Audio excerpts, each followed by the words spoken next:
live stream down at the river.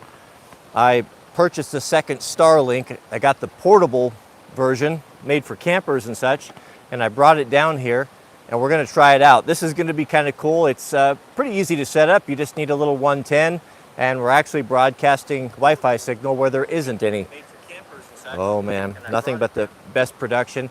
So that's going to be cool, open up a lot of possibilities.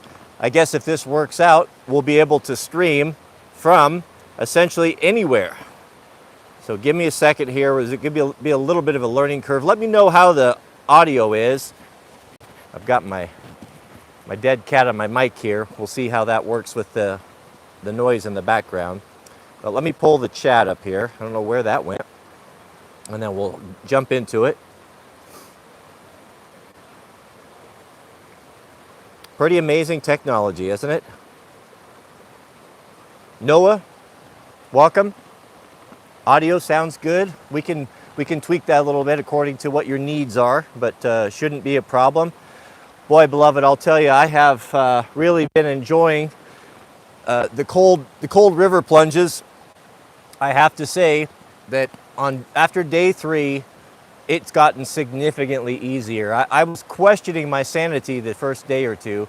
I found it to be much more uncomfortable than the shower, but I look forward to it now. I've actually been doing it 2 and 3 times a day. I did it 3 times yesterday, actually, and I just jumped in again. You know, of course, it's easier when it's in the 90s, when it's hot, but I'll tell you, it's still cold. But I could see after a few days or so where it's going to be a lot easier. It's already getting easier. And it's amazing. It's absolutely amazing to me how you can actually look forward to something or relish it. I find myself, yesterday when I was up working in the shop, it was getting hot, and I'll just run down there and jump in that river. And the thought of doing that 4 days ago would have been, well, inconceivable. Absolutely inconceivable. Yes, Jolly Rancher, there is good fishing here. As a matter of fact, I was down at the local hardware store about a month ago or so, and I ran into a neighbor of mine that actually grew up here in the valley. And he told me that when he used to fish this river when he was a boy, his parents, or maybe someone he knew, a relative, used to own all of the land, or a portion of the land that we have was part of that. And he told me that in the upper section of the river here, that the fishing on our property was always his favorite. He considered it to be the best. When it clears up a little bit, what happens, if you look in the back, you'll see that the river is pretty milky. Normally the river is very clear. There's 2 types of rivers. There is spring-fed and glacial-fed. And the difference between the two is a spring-fed river is very consistent and very clear. It doesn't really change too much, provided you are above the tributaries. It doesn't change much as far as its elevation. It's always crystal clear. Rivers like the Metolius in Oregon.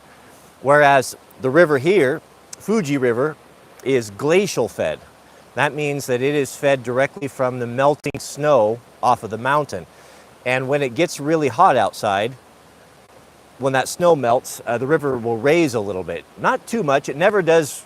It never really gets over its banks. It will go up, a foot or 2, but it gets very milky. And as soon as the temperature settles down a little bit, it'll clear up and be nice and clear. So I typically like to fish a little bit clearer water. It seems to be a little bit more productive, and when it's running high like this, but we're going to try that. I asked him, what was the best bait? What did you use? Did you use bait or flies or lures? And he told me a worm and a bobber was about as good as it gets, and you just really can't beat that. That's been my hard to beat. Don't eat the fish? No, I don't particularly like fish. I will eat fish. I'll eat halibut or cod. Cod would be my favorite, as long as it's fish and chips. But anything outside of that, if I get fish bones, it just puts me off my roll completely. I'm not a fan. The fish that I have kept, I either gave away because there was someone that liked fish in the party, or most of the time I just catch and release.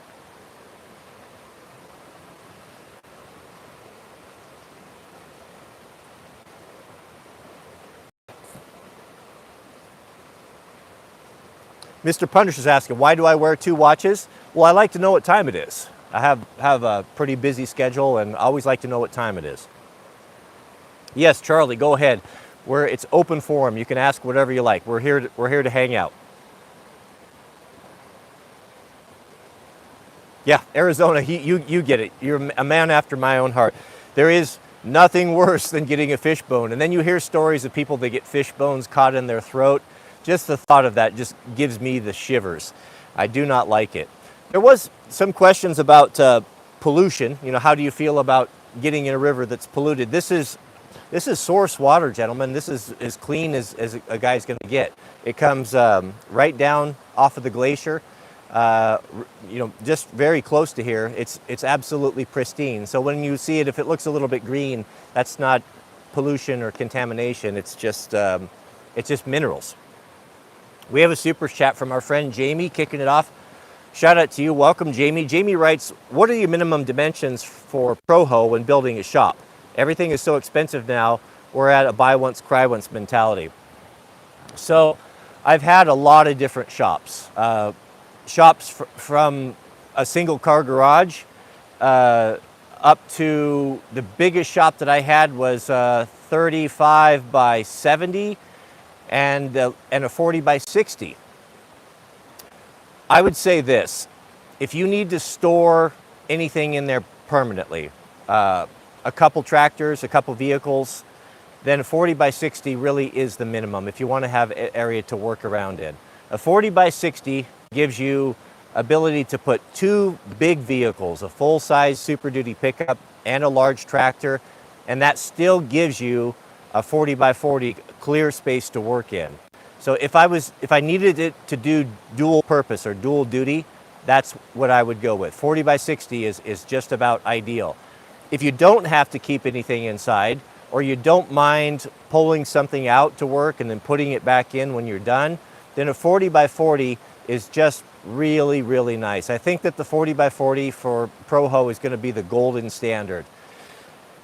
When Mrs. W and I are just finishing up the engineering, we're getting ready to break ground on our new house. And it's a house that we've designed specifically for our lifestyle and how we like to work.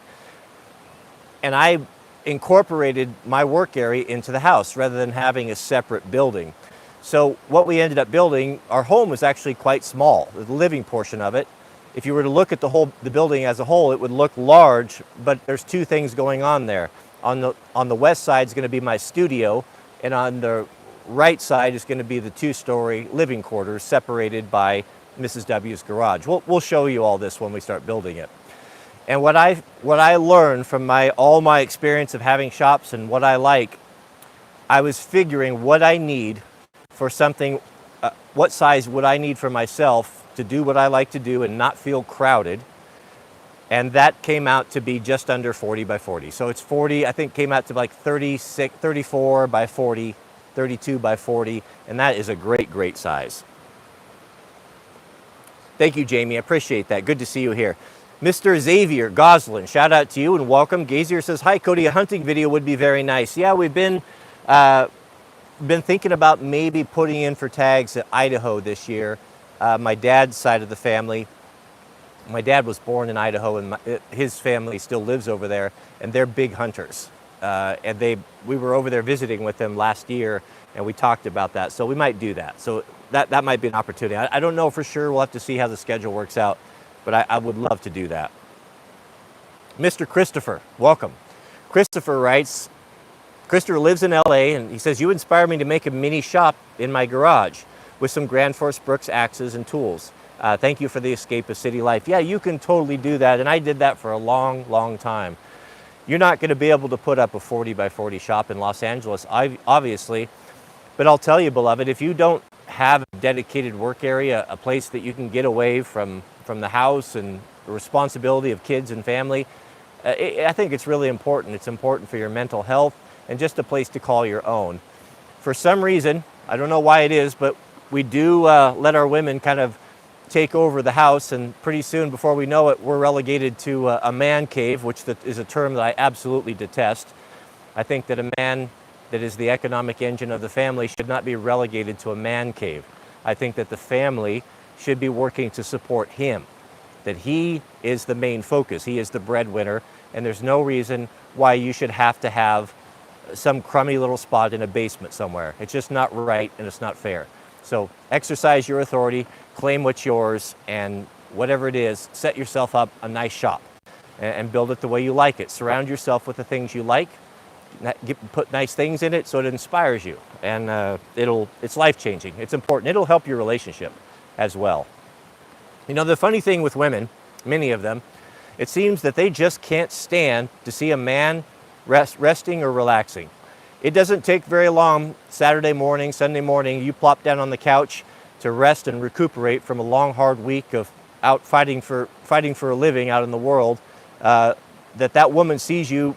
It won't take just a couple of minutes before she starts giving you honeydews and tasks. It's just as if they can't stand to see you resting and at peace. So having your shop and having your area, if she comes in there and starts pushing her weight around, you can just excommunicate her and tell her to kick rocks and leave you alone. You're in your own personal space. So, of course, this is a little bit tongue-in-cheek, but there is some truth in it for sure. I don't know what it is about them. Mrs. W doesn't do that, of course, but I have had to train her because they all have that tendency. You have to train that out of them.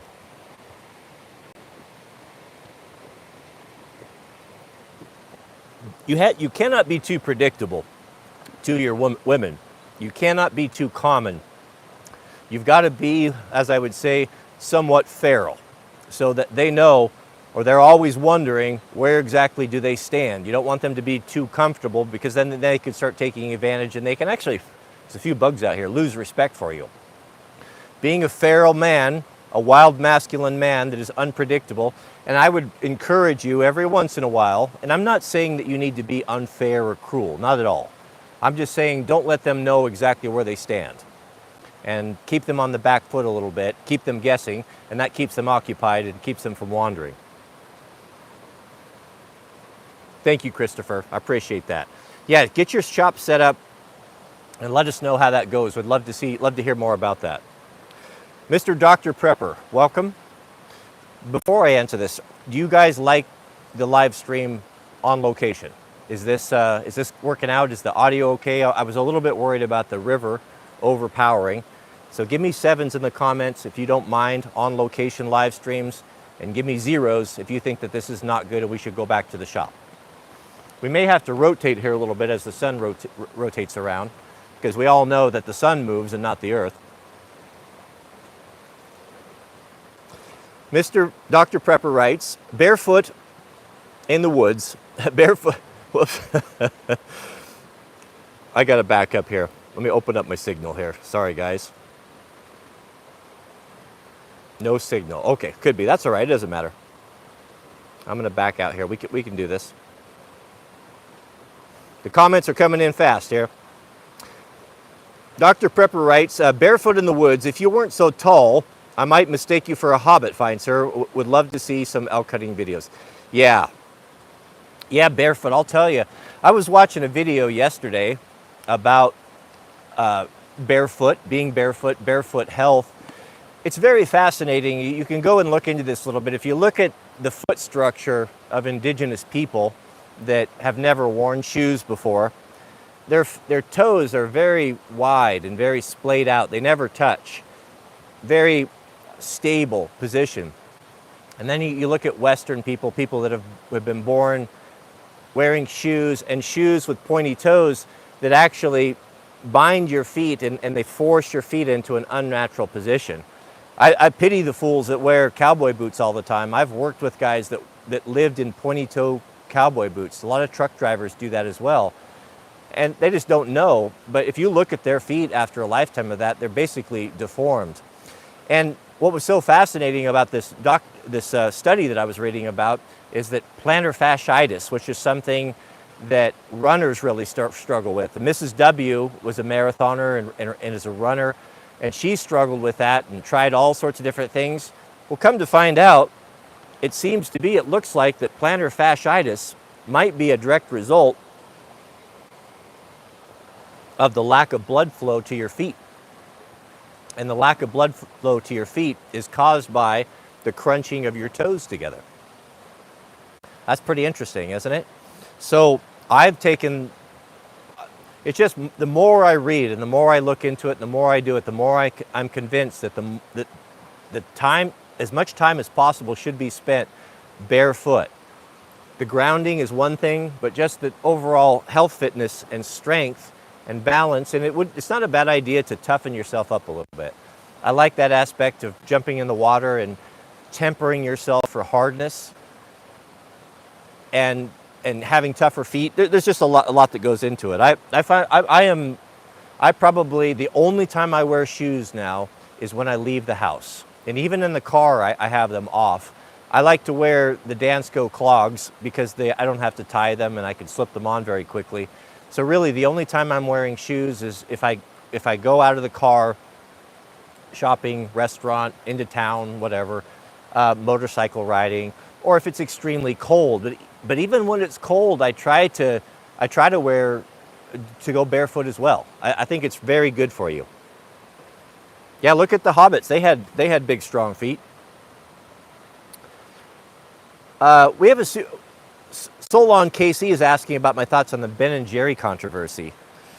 Well, you know I love Vermonters. Vermont actually was the very first state that I granted official West Coast status because of my man Six Hexenhammer, which I think runs a really good YouTube channel. I can separate his personal beliefs or his beliefs on religion and faith from just overall good dude. You can tell a good dude. And I think he's exceedingly bright, very intelligent, very insightful, and he has really good takes. So Ben & Jerry's, comes from that area. I've actually been to Ben & Jerry's. The last time I was in Vermont with Mrs. W, 3 or 4 years, well, maybe 4 or 5 years ago, we went to the ice cream factory and did the tour and saw all of that. So I know their politics and I know how lefty they are. But I'm really tired of throwing labels on people, to be honest with you. Putting labels on people is very lazy. The libs or the right wings or the alt-right, all that does is that stops conversation. And it creates a barrier, and you just automatically start making assumptions. Those of you who are pro-Second Amendment, freedom-loving people, patriotic Americans, the moment you hear someone puts a label of lib or leftist on someone, you automatically have a mental picture in your mind, and you no longer have the ability, most of us don't have the ability to have rational thought and to actually consider anything that they might say. Beloved, the libs, the normal people, the leftists, a lot of them, they're only doing what they think to be right. And if we could remove them all from the constant lies and propaganda that is intended to get us at each other's throat and to work one another up, we would have more in common than you would think. We all really want the same thing. We want to live in peace. We want clean water, clean air. We don't want to live in garbage cities. We want the same thing. But there are a group of people that benefit from keeping us all stirred up, from keeping us at one another's throats. That way we're not focusing on what they're doing and how they're trying to destroy our freedom, and they hate us.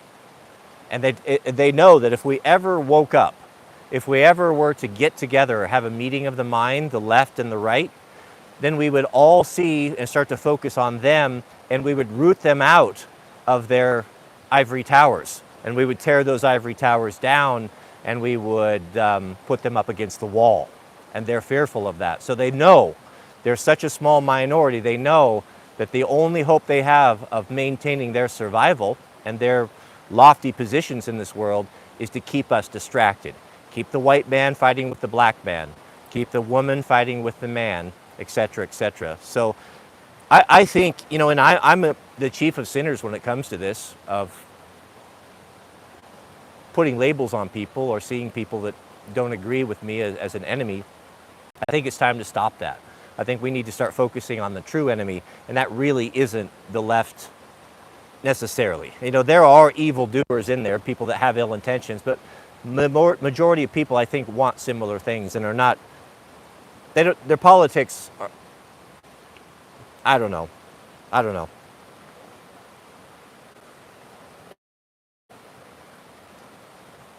But as far as as far as the Ben & Jerry's controversy, I have of late, the last 3 weeks or so, I have not spent any time following any of these things. Like the whole, there's something about Kennedy. People were asking me about a Kennedy. Some people asking me about Ben & Jerry's. I don't really know. I don't know what they did. I know their politics from the past. I know that they're, you know, what they stand for, but I don't know. And to be honest with you, I do not care. I do not care. It makes me angry. It fills me with anxiety. It affects my life in a negative way to be so involved in the politics of these people that I have no control over, that I've never met, that I just don't really have any interest in it anymore.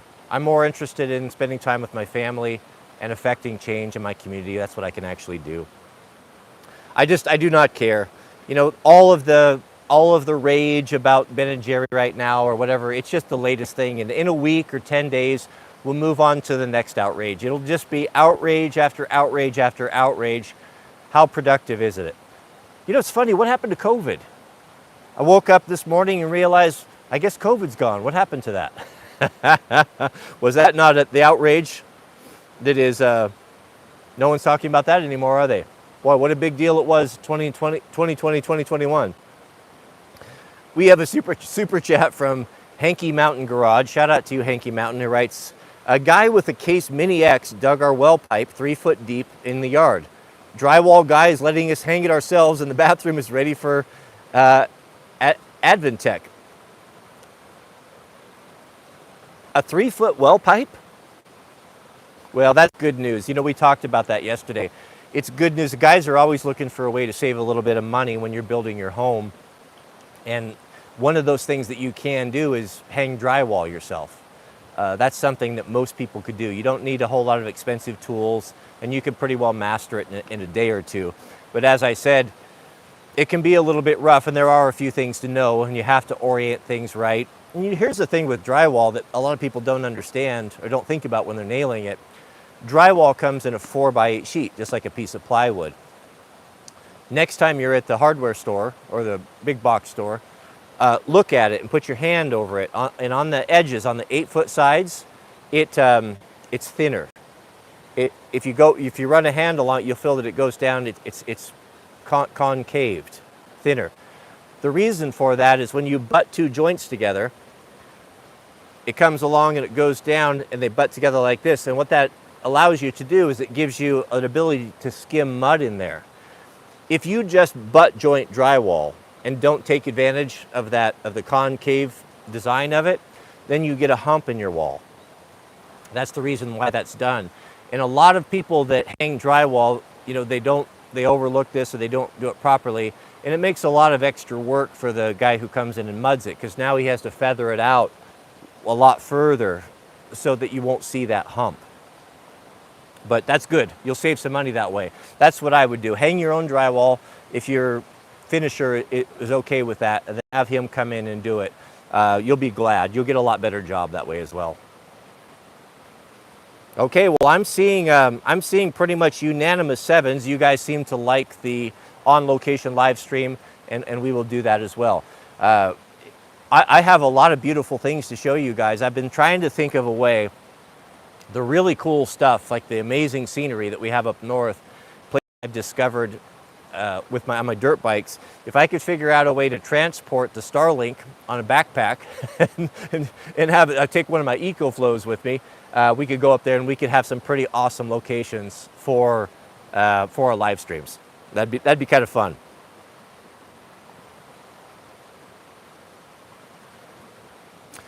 Chris is asking, what would be my opinion on the best dual sport motorcycle to get us through the coming struggle? I'd probably start with the brand. I would say that would start with a Honda. That's pretty much the byword for reliability, resale value, and they're just, the thing speaks for itself, right? So we could kind of start with there. I would say that I've really been enjoying the bike I got from Mrs. W, the little 250L. Those bikes have been made for a long time. What it is, essentially, it's a dirt bike chassis with a street bike engine in it. 250. Great size. a bike that's going to require very little maintenance. This is the type of bike that you'll only have to change the oil once a year. It's going to run thousands and thousands of miles with probably zero problems. It has the Honda reliability, but it has that really great off-road chassis with good suspension and the setup for it. You can go 2 passengers on it, which I think is really important for a good dual sport. Some of the more exotic, the KTMs, Husqvarnas, you're just not going to ride 2 passengers on those things. And if you have a family of 4, for an investment of $10,000, you could buy 2 of those bikes used. Expect to pay anywhere from $4,000 to $5,000. If you have cash on hand, deals will come up. You will be able to, and maybe a little bit less. But in this area, you'll be able to buy one of those for around $4,000. That gives you $1,000 left over to buy gear, and you can buy all the gear that you need. You can buy a good helmet, maybe even a couple helmets, some riding boots, and it'll get you going. I would recommend that bike. I love it. Now, that's not the bike. It's funny. I'm really surprised how much I like it.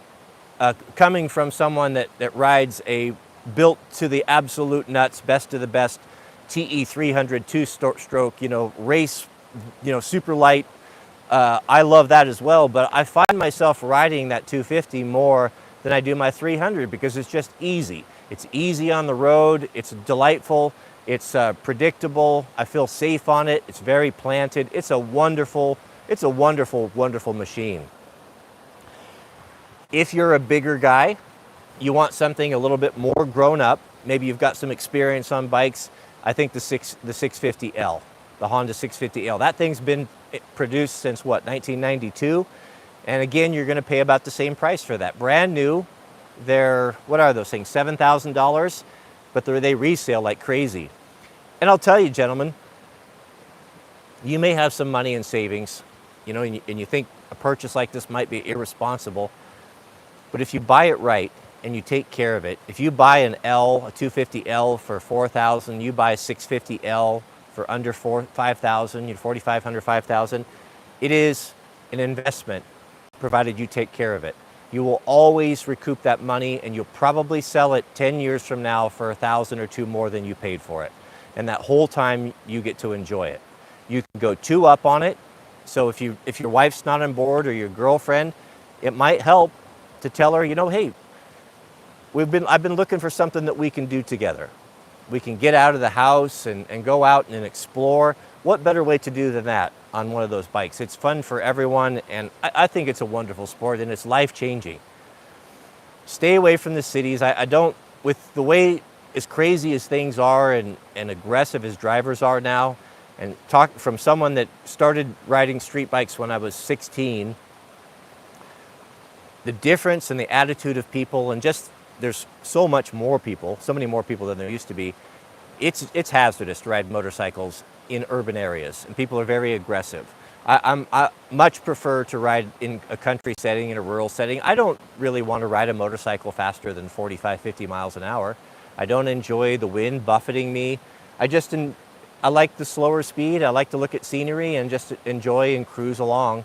And that 250L, its sweet spot is about 50 miles an hour. It'll go up to 75, no problem. You can keep up with traffic. If you need to jump on an interstate, that's not a problem. I wouldn't want to go ride to Sturgis on it, but you could do worse than that. I love those 2 bikes. So I would have to say the 250L, if you're fortunate enough to find a 300, the predecessor of the 250, I haven't rode one, but I've read and watch videos about it. That's what I would actually buy one of those for myself. If one popped up for the right price and I was in the right mood, I would get that. I would be happy with that. I'd be happy with the 650L.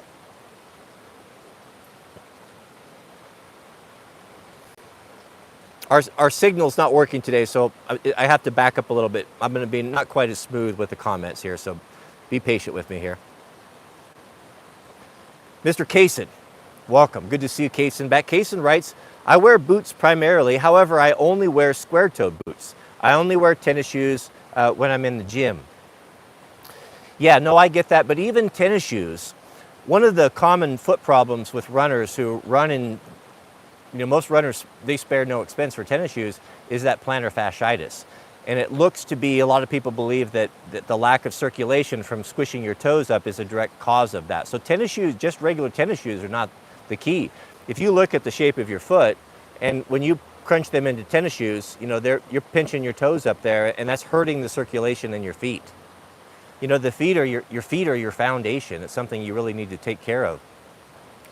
If I was going to be in shoes a lot, I would look for something that had a really big toe box.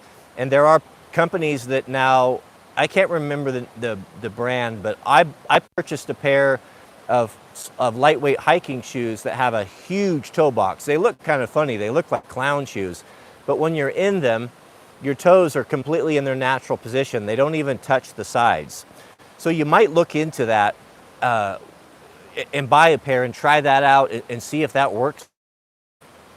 But square-toed cowboy boots, I'm not telling you not to wear cowboy boots, but if you're spending eight hours a day in them, even though they are square toes, it still is bad. It's still crushing and pinching your feet in there. So I wear cowboy boots. I've got really pointy ones. I'm not saying you should never wear them, but I'm going to put those things on for a dress occasion. Or Mrs. W and I, we like to once a month or so, I take her out to a nice dinner and we dress up. I'll put cowboy boots on for that, but I'm only going to be in them for 2 or 3 hours. They're going to come off when I get home, but I can't imagine living in them all day. I don't think that's good for you, gentlemen.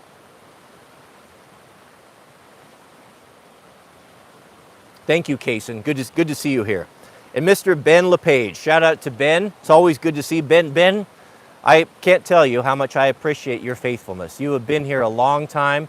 I don't know that I've ever uploaded a video that I haven't seen your comments on, and I want to thank you personally for that, for supporting me for so many years. I really do appreciate that. It encourages me every time I see your smiling face in your avatar. Mr. Ben writes, good day, Cody. I hope you and your family are well and safe from the forest fires. Here in Australia, it's pretty common to see people barefoot in public. Yeah. Goodness, I watched a fascinating video yesterday. It wasn't Ben is from Australia, if you didn't gather that. But the Dutch kind of, I don't know if they invented, but they're known for wearing the wooden shoes. I've been fortunate enough to get to go, I've been to the Netherlands 3 times, I believe.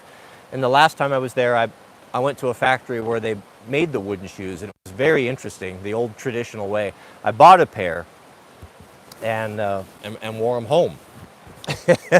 Well, there was a Dutch guy, I was flipping through some TikTok videos, and there was a Dutch guy that was talking about grounding, and he had a voltmeter. You should look this up. He had a voltmeter, and he put the voltmeter in the ground, and he was wearing, what are the rubber shoes? Crocs. He was wearing Crocs. Now we know Crocs are made out of rubber, and rubber is a great insulator for electricity.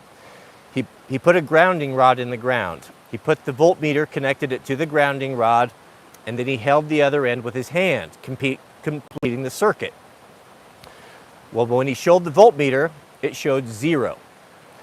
He stepped out of the Crocs and stepped on the earth, stepped on terra firma, and it conducted it. The circuit was complete, and it went, I don't remember the number, but it was showing that now the circuit was no longer open, but it was closed. Electricity was flowing through him into the ground. Then he put on wooden shoes. And what do you think happened with the wooden shoes? He was still conducting, almost the same as bare feet. I found that I couldn't believe it. I found that absolutely fascinating.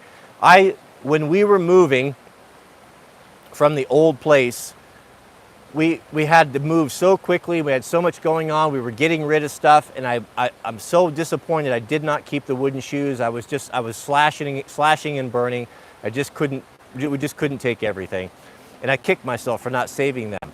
Especially now. Now I know the fact that I could wear wood Dutch shoes around and still be properly grounded makes me want to get another pair. So I'm either 1, going to make myself a pair, or 2, there's a firefighting helicopter overhead, or 2, order another pair from the Netherlands and start wearing those again. When I was working in my wood shop, I wore them, and I really enjoyed wearing them. I found them to be exceedingly comfortable.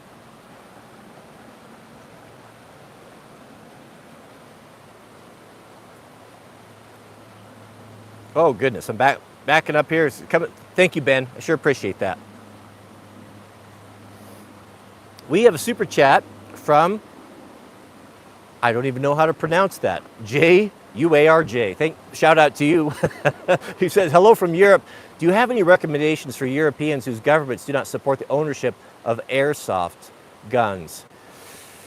Man, that's tough, man. It's a shame what you guys have to endure. I think every man has a God-given right to protect himself against violence. And you're starting to see a lot of violence happen in places that never have. Subway stabbings in Tokyo, all over the place. And the people are essentially helpless, by and large. You just got to look back to the past. You know, how did people protect themselves from violent men before the advent of firearms? And it was either a staff or a stick or a spear or anything like that. You know, I would have that. I would have a bludgeon, a stick, the biggest knife that I could have, whatever it takes. You might consider airsoft. I do know that, or I have heard that some countries are a little bit more lax with air rifles or maybe pellet guns, that sort of things, that they use them for competition.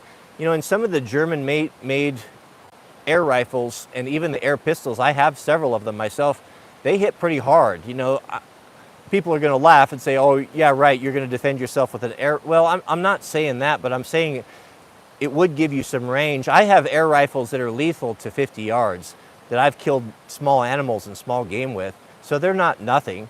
And I wouldn't want someone shooting at me with one, so I don't know. You know, it's hard to say, but you can't go wrong with a baseball bat.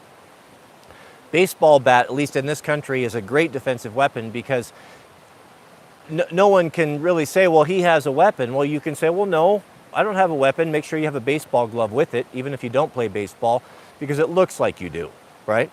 So if someone wants to call you out on the carpet or being a vigilante with a baseball bat, well, he said, no, I like to play baseball. You know, what are you talking about? So you just have to figure out a way around it. It's a bummer. One of the things that we need to fight for tooth and nail in this country is we need to preserve that Second Amendment.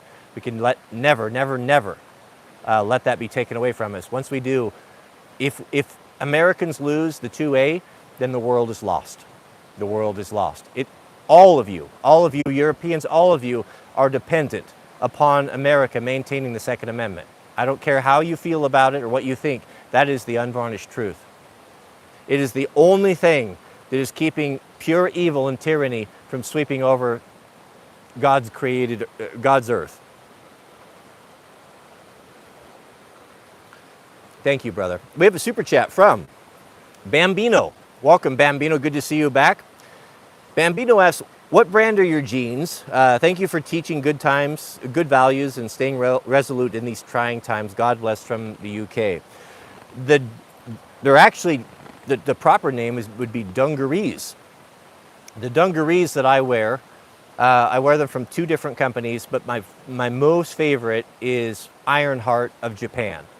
Ironheart is a small company that makes jeans, dungarees, using pure self-edge denim. The way that it was done, woven the way that it was done, like Levi's did it back in the 40s and 50s. The best it can be. Dyed with pure indigo, handmade by real people, the best of the best. You'll be shocked at the price. And the only reason you'll be shocked at the price is we have gotten used to clothing being made but with slave labor, right? We have this expectation that, well, I should be able to buy a pair of jeans for $40, $50, $60, Levi's, Wranglers. We've gotten used to that, right? Do you know where they're made? Do you know how they're made? They're made with slave labor.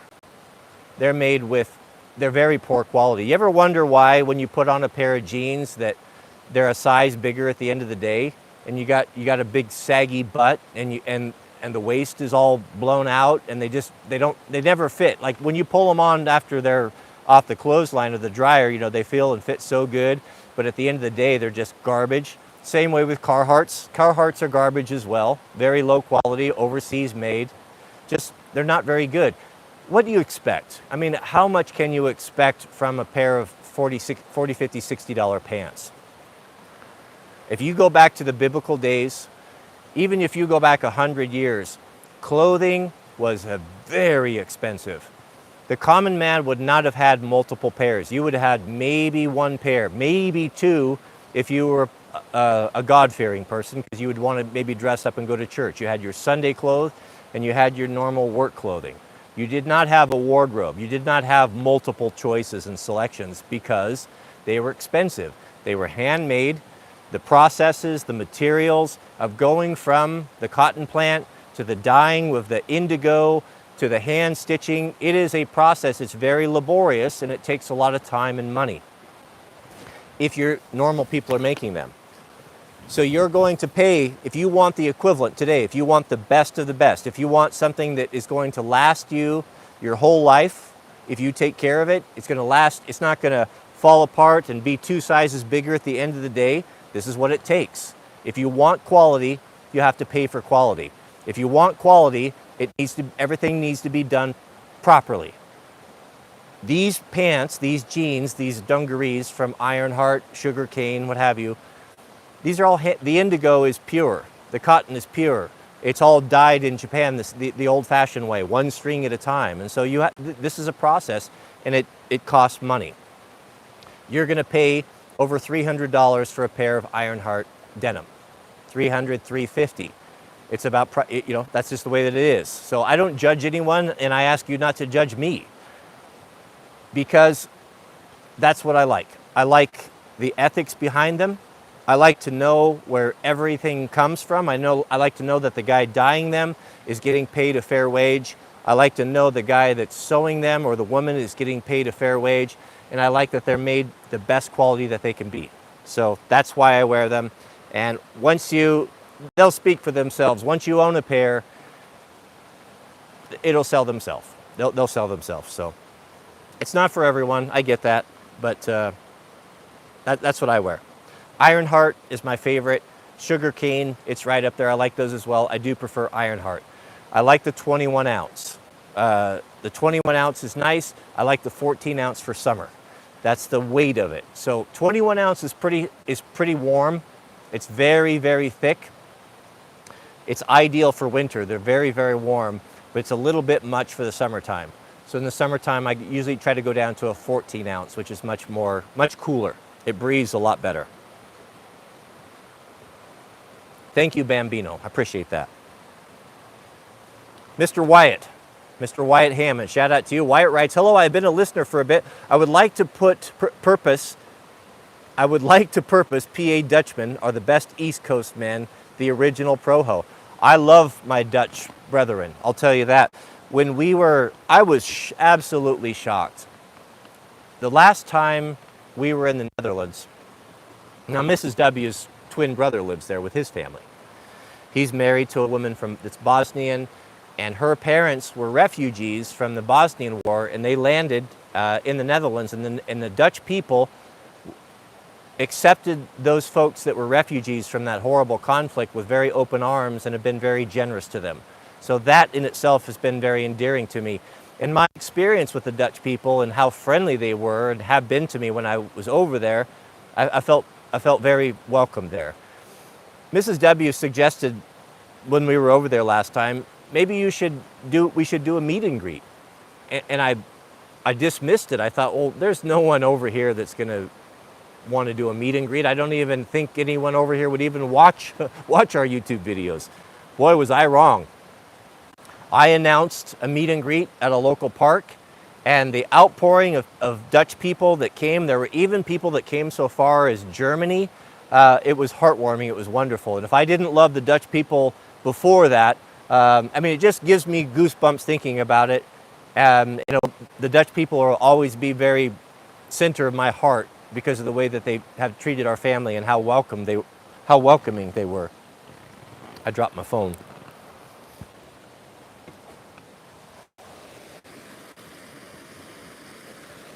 The Dutch people, before the British Empire, they practically ruled the world in trade and shipping. And even today, the Dutch people, I believe, are in the top 3 or 4 exporters of produce. It is amazing. You want to see how clever the Dutch folks are and their innovations. Look at how they farm. They have these, I don't even know what they're called, but they're like grow towers, where they're not just relying upon square footage of the ground, but they're going up. And what they're able to produce on such a small bit of land is absolutely astonishing. And the fact that they can live below sea level is a testimony to their ingenuity and their brilliant engineering as well. So I have nothing but good to say about the Dutch.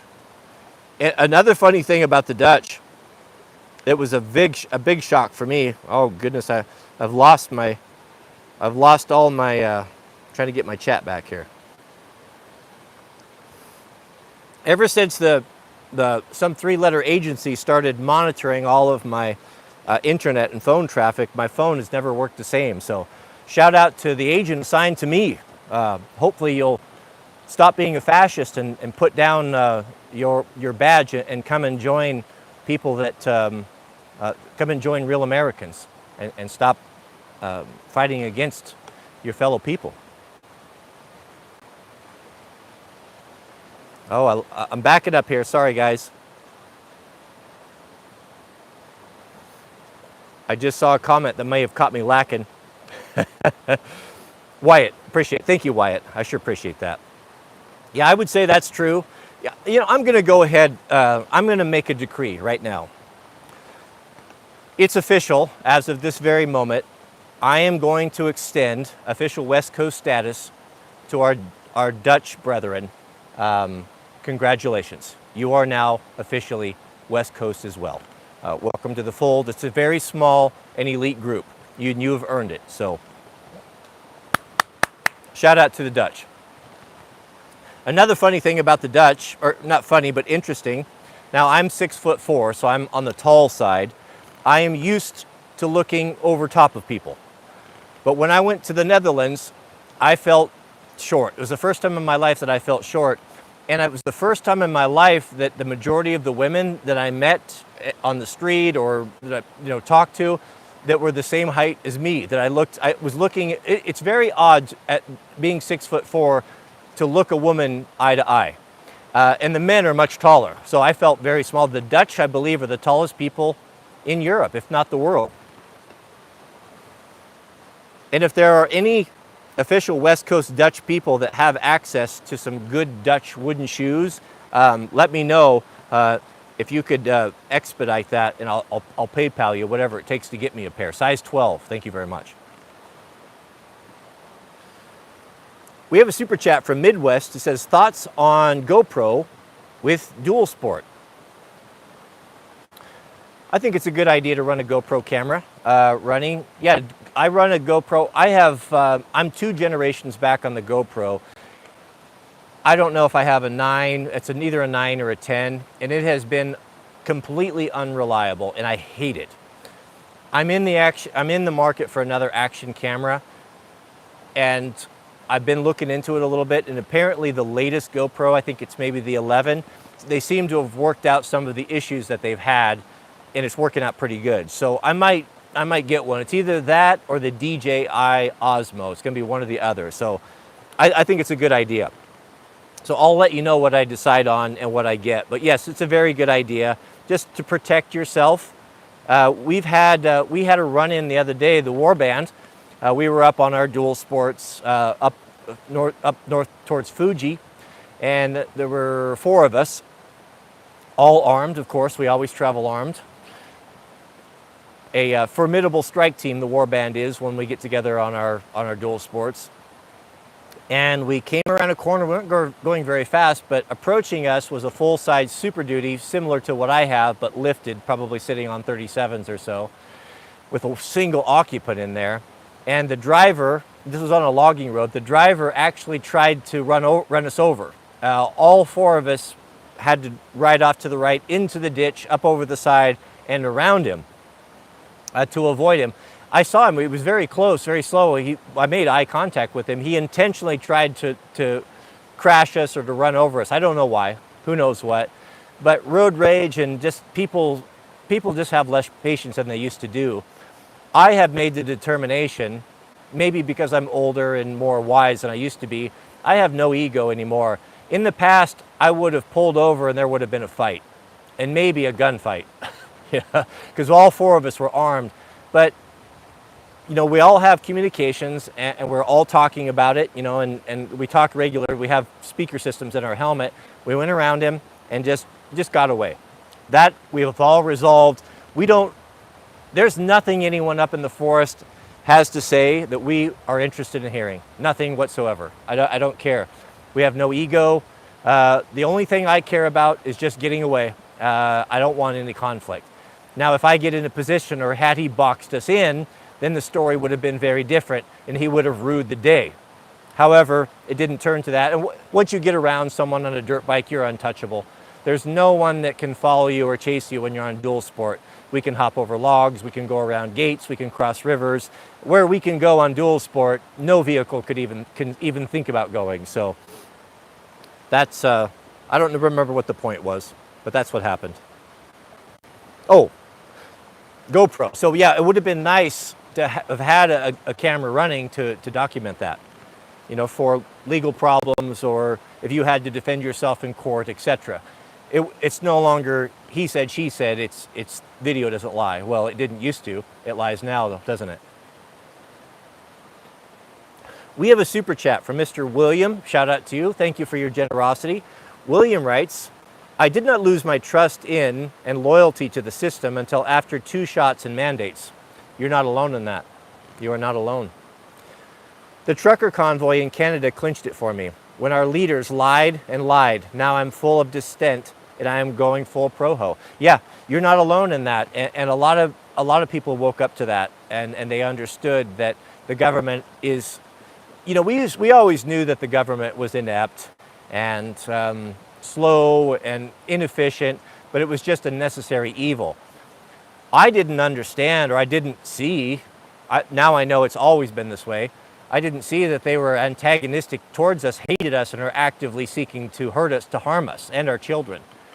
And all of these incidents, whether it be the trucker in Canada or the tractor, what they're doing to the farmers in the Netherlands, to the way the Portland city cops were complete cowards in the Antifa riots and let the city burn, and actually actively worked against the people and the landowners and business owners that were trying to protect their own property.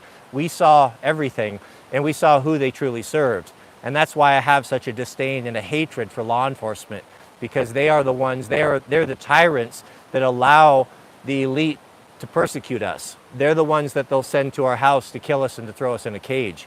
And to back the blue at this point in time, you have to be a fool to still be driving around with that blue lives, that back the blue sticker on your thing. When I see that on a person's vehicle, or I see that on a patch or an article of clothing, that American flag, the desecration of the American flag with the Blue Lives Matter on it, it makes me physically angry. And if I was in a time of lawlessness and there wasn't the rule of law and it wasn't illegal to actually fall upon an enemy, I would find it very, I could make a compelling case that it would be more than I could stand not to physically remove that patch, that offending abomination from my sight.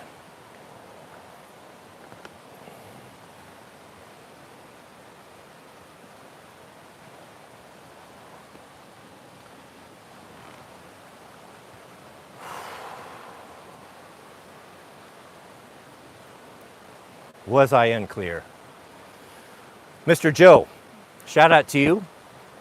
Joe says, what are the things I can do to show my wife I love and appreciate her? She has been feeling disconnected and I need to do better to be romantic.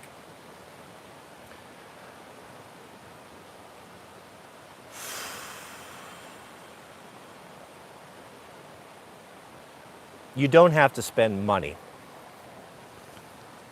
You don't have to buy expensive flowers or jewelry or exotic locations. You can put a note in the bread drawer that just tells her, baby, I want you to know how much I appreciate everything you do around here. and then also put one in the freezer. And after she reads that, she'll find this, and then put one under her pillow or what have you. Things like that matter. Just I think most people just want to be appreciated. And that's the thing that women don't understand about us, is that we're pretty easy to please. We want three things. We want the three S's. We want sex, we want sandwich, and we want silence.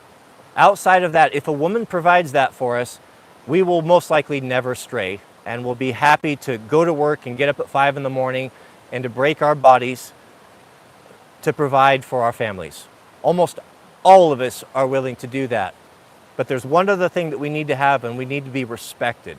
We need our family and our children and our wives to appreciate the sacrifices that we do.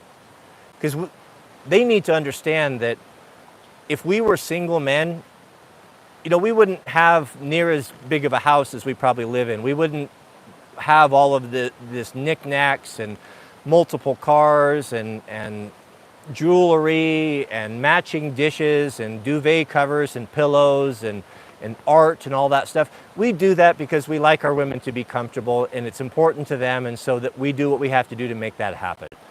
If we were to be a single solitary man, how many of you, like myself, would be content in an 18 by 24 log cabin on a nice piece of land with a river running through it and be as happy as a bug in a rug and live very frugally? And at the end of 20 years working, have $500,000 in the bank, we could retire and do the things that we want to do. But we don't do that because we go to work for 40 years, breaking our bodies, sacrificing for our families to make our wives and our women comfortable. And we're willing to do that. When a man is willing to do that and he's disrespected, your wife is not showing you the respect, is not pulling her weight, not keeping the house clean, not taking care of her body, not keeping fit, not looking her best when you come home, not taking care of you physically, not taking care of you by having 3 meals or 2 meals, whatever you require, that's just something that we can't stand. I think the same thing goes to them. I think you need to just show her your appreciation. And women get bored, and they like to do things, and they like their men to plan things for them, and they don't have to be elaborate or expensive.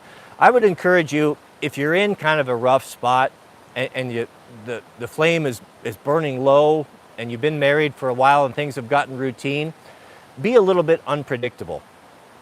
Tell her, maybe give her a little advance. Ladies need advance. We can in 60 seconds we can be out the door and go do what we want to do. But women, they like to put their makeup on and they want to look their best, and it takes them a while to get ready. So don't spring it on her, but just come and say, baby, I want you to go put a dress on. Maybe even go buy her a dress for the occasion and surprise her. And do a mystery date. Plan something. Take her out to her favorite place to eat. Get a babysitter for the kids. Just do something where she doesn't have to do anything, and you can go out and enjoy a bottle of wine together. Or go take your lawn chairs, go to the local lake or river, pack a picnic, go get Chick-fil-A, whatever it is that you do or you like, grab a pizza, a bottle of wine, some beers, you know what you guys like to do, and surprise her, be unpredictable, and to make an effort with these mystery dates. Take her to the thrift store. It's fun to go to the thrift store. Give her a $100 bill and say, let's see who can find the best thing, and then we'll come back and we'll go out to hamburger afterwards, something like that. So you just have to, I think the most important thing for them is for them to know that you've been thinking about them. And the best way for them to show them that you've been thinking about them is to plan something.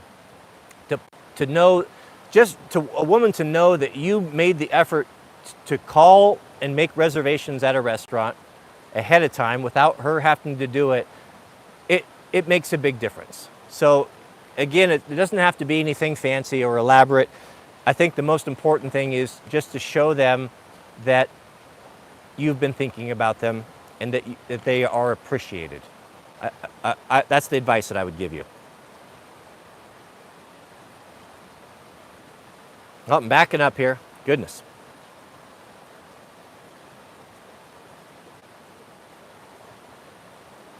Austin is asking me, would I wear those dungarees for construction work, hard labor? 100%. I don't discriminate. If you see me, I change my irrigation every day. Where I have to get down in the mud with my tarps, and you guys have seen me do that before. You can check out what I'm wearing. I'm not changing for that. I'm wearing Ironheart when I do that. They're made for work. These are not fashion statements. People think that Ironheart or self-edge denim, high quality denim, is a fashion statement because the hipsters have they have found it and incorporated that into their wardrobe, and that's part of their identity. Just because the hipsters wear them doesn't mean that they are hard use workwear, made with the best materials, made to last and to stand up. Clothing, beloved, we wear clothing to protect us. It's just like it's a safety item. If you're welding, you wear safety equipment to protect you. If you're out working professional homeowning and working in your shop with tools, your clothing is to protect you. And it should be good, and it should be strong, and it should hold up. So absolutely 100%. Now, with that said, you don't want to go and destroy something. A lot of us don't think twice about going into the shop and getting all greasy and dirty, getting our clothes dirty, because we only paid $40, $50 for a pair of pants, and it's not the end of the world if you spill some oil on it.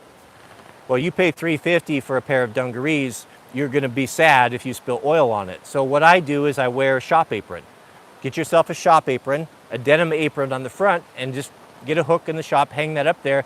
And when you're doing dirty work, or you're changing oil, or you're painting or anything like that, you have a chance of spilling, that apron is a sacrificial piece. A Levi apron is going to run you $40 or so, and it's got pockets in it. It's got a lot of utility. It's very, very handy. If you like to work with tools, you'll find it indispensable once you start using it. And that's going to protect you from, it's going to give you an extra layer of protection. And it's also going to keep your clothing clean. And so that's what I do. Let the apron get all dirty and nasty. Throw that thing in the wash machine. And gentlemen, do not, if you make the investment into some self-edge denim and some proper dungarees, don't throw them in the white wash machine. Goodness. There is a very specific protocol on how you take care of and manage self-edge raw denim. And I can show you how to do that. It's labor intensive, but it's a labor of love. This is a tool for me. Every time I put it on, it gives me the fizz. I enjoy wearing it. The fit is immaculate. The style is immaculate. You won't go out of the house without getting tons of compliments. I never go out without, especially a lot of women compliment, wow, that's very unique, or where did you get those? What is that? It looks so different. So if you like to stand out from the crowd a little bit, as Proho likes to do, he's all about being flashy, then it's good for that. But I can show you, I'll do that. I'll do a video showing you how to properly care for and wash self-edge denim. You don't use soap, hand wash everything. I wash in the river. And you don't wash it very often, really rarely. You be careful with it, keep it clean. You don't have to wash it, but depending on what you're doing, but maybe once a week, maybe once a month for some people, if you do it right. You don't want to wash it. You want to wash it as little as possible, because you want to keep that indigo, that blue dye in there. You don't want that to leach out. And every time you wash it, you lose a little bit of that. It's purely aesthetic, but I like the aesthetic. Goodness, we have a super chat from Mr. Austin Gerald. Shout out to you, Austin. Austin writes, I already read that. But yes, the answer is yes, Austin, I would. Strickland, 325.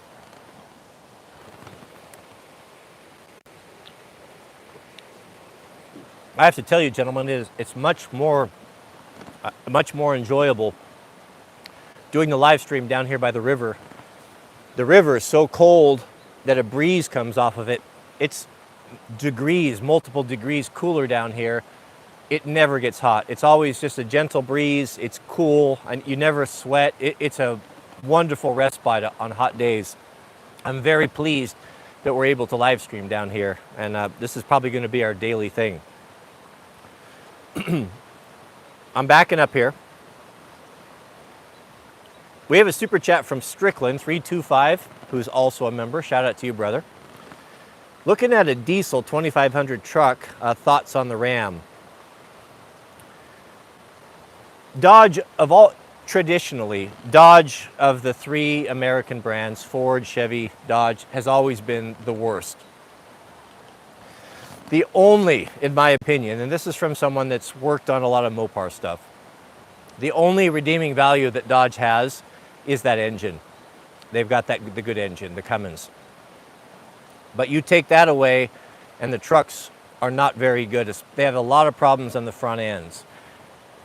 It seems to me that my truck, you know, the trucks that were built before COVID were the last of the real good ones, and that everything after COVID and the shutdowns and such have had massive, massive problems.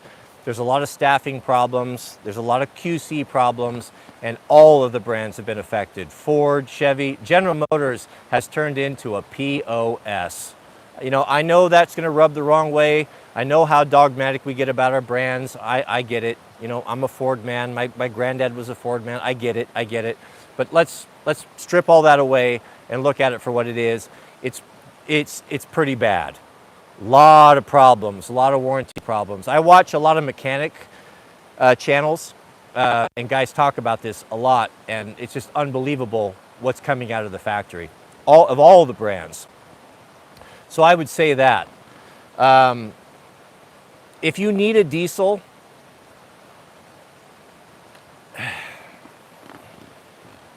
this is a no-win situation, even talking about this. If I was going to buy a new truck, I wouldn't buy a Chevy, I wouldn't buy a Dodge, I'd buy a Ford. If you have to have the Cummins, I guess so, but maybe buy one a few years older before COVID. I don't know. But Dodge trucks, I cannot tell you how many front ends, ball joints, replacements I have done on the front of diesel Dodges because that engine's so heavy, it tears through those front ends, and the brakes are trash, the ball joints, the front ends are trash. I have replaced front ends on Dodges in 60,000 miles where they were completely shot. I have seen guys go through ball joints that bought cheap ball joints that go through them at 20,000 miles. It's just deplorable. I can't get with it. I don't like Mopar. I bought hundreds of Jeeps, Jeep Wrangler TJs when I had my wrecking yard. I would be willing to say that I will be in the world one of the foremost experts on the Jeep TJ Wrangler from 97 to 2000 and, 2006. I'm not bragging, I'm just stating a fact. I know them intimately. We took hundreds of them apart. I inventoried the parts. I know every single nut and bolt because I sold every single nut and bolt individually. I know the foibles. I saw the progression of the brand. I saw the changes that were made from 97 to 2006 as we took them apart, and I saw how the manufacturer cut corners, made things cheaper, blah, blah, blah, all of the problems. I sold the parts, I get it. They are trash. Jeep Wranglers, currently, in my opinion, are among the lowest quality, least reliable, worst vehicle, if you're talking about the off-road capable machine that a person could own. And if you own one, I know you're going to be butthurt about that. No one likes to hear that, but that's just facts.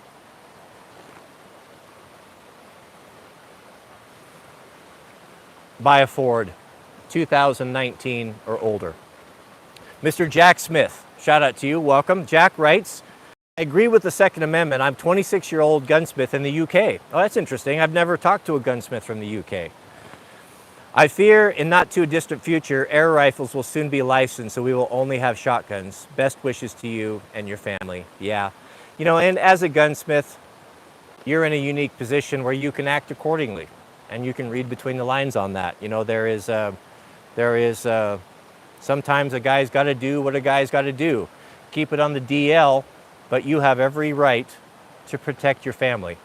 It would be better to be alive and sitting in a jail cell with your family safe and sound, your children, than your family harmed in any way. Thank you, Jack. I appreciate that. Jack is a fine British name. Is there any name better than Jack? Have you ever met a Jack that you just didn't like? I haven't. That's why I named my son Jack.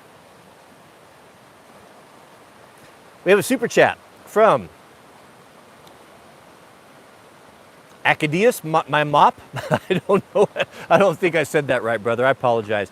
He says, I sent you a tip for all the enjoyment I have from your videos. Act accordingly. Indeed, act accordingly. Thank you. I sure appreciate that very, very much. He's asked another question, and that is, Wrangler, can you do a mini camping series? I would love to watch Wilderness series. Yeah, I'll do that. I will do that.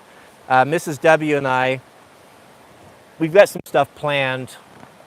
So we don't do I don't do near as much camping as I used to because I'm just turning into an old boomer, and I enjoy the comforts of my home, and I just like being at home. And my goal in life was I wanted to build a life and live in an environment and live in a place that I enjoyed. And that's what I'm experiencing right now. I'm hard pressed, to be honest with you, to go to a place that's finer than right here. I can sleep in my bed at night, have access to my shop and my tools, whether it be snow biking or whatever adventure I want, dirt biking. I'm right from the house, and in 90 seconds I'm in the national forest. What incentive can you give me to leave this and to go suffer the aggravation of sleeping in a tent and all that stuff? I'm just not into it too much, as much as I used to be, because I have access to it right here. So I don't do near as much as I used to. We do day trips, but we come home at night. But we've got some things planned. We're planning an adventure, a motorcycle adventure, and I will be implementing these things. This will be lightweight stove, my systems for camping. You know, I like ultra lightweight.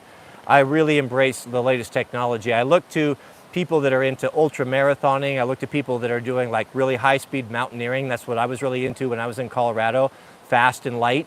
When I was doing a lot of mountaineering in Colorado, I would do climbs, summits in one day that most people would do 2 days, where they would go up and set a base camp, because I didn't lug a big pack with a bunch of junk in it. I would go fast and light, up and down. So I like to sleep in my own bed. So I enjoy that aspect of camping, and that really works well with motorcycles because you're so limited with weight and space.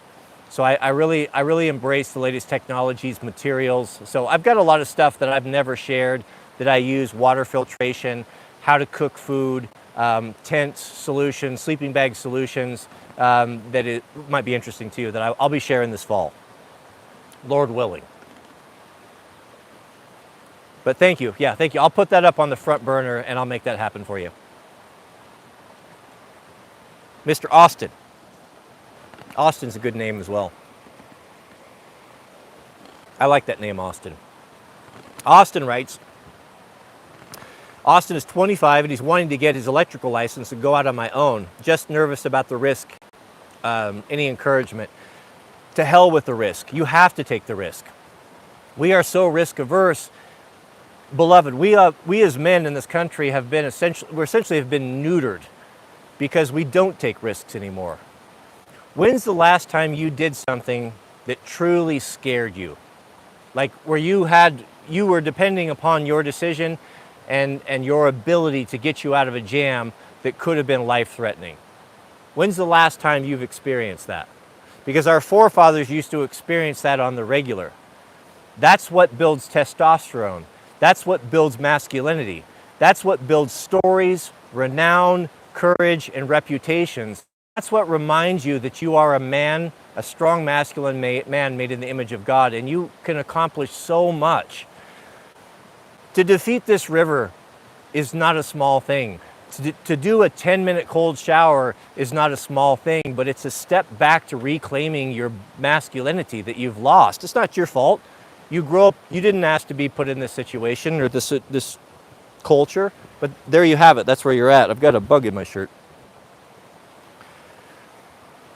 I would say that it's essential for you. You need to do it.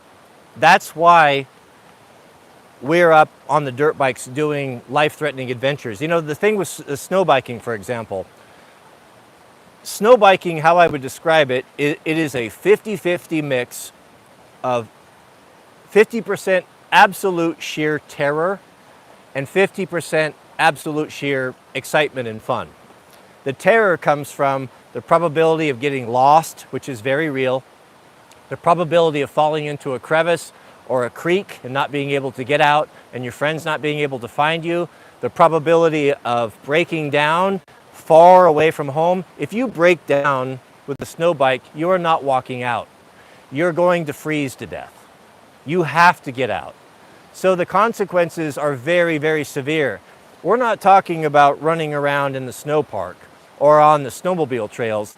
We're riding on glaciers. We're riding in extreme environments where no one's going to come and save us.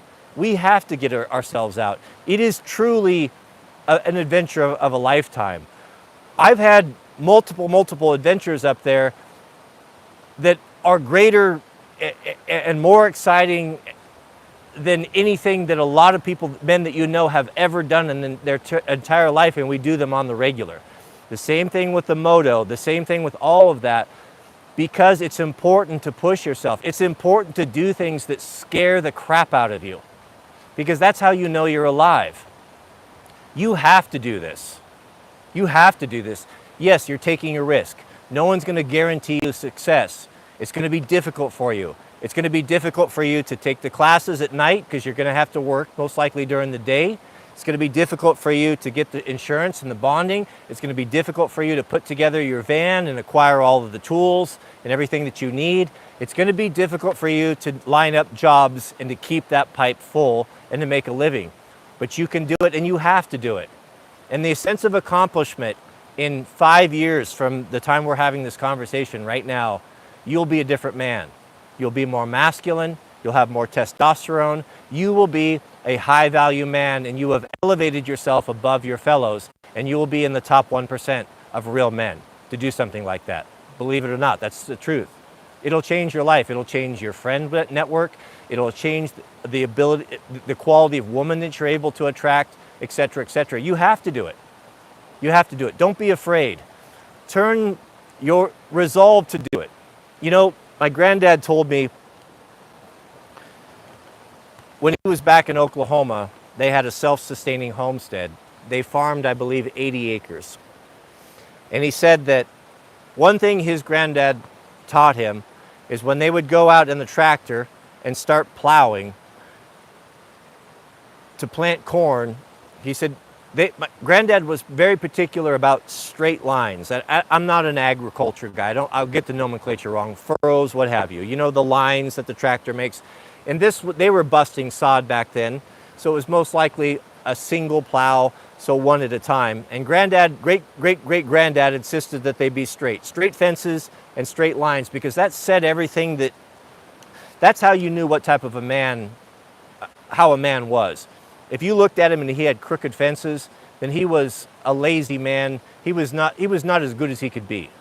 But a man that had straight fences, you knew what type of a guy. He cared about it. He cared about the details. And if you care about making a straight fence, then you care about all the other important details in your life as well. Granddad said it was important to make those straight. And he said you'd never look back. If you ever look back to see what was going on, you would wobble. You would jerk the steering wheel and you would make a wobble, and that would show out, and Granddad would be all over you about that. So once you put your hand to that steering wheel and that throttle, you went forward and you never looked back. The same thing goes for making this decision. You think about this, you count the cost before you make the decision. I'm not telling you make a decision right now. Count the costs.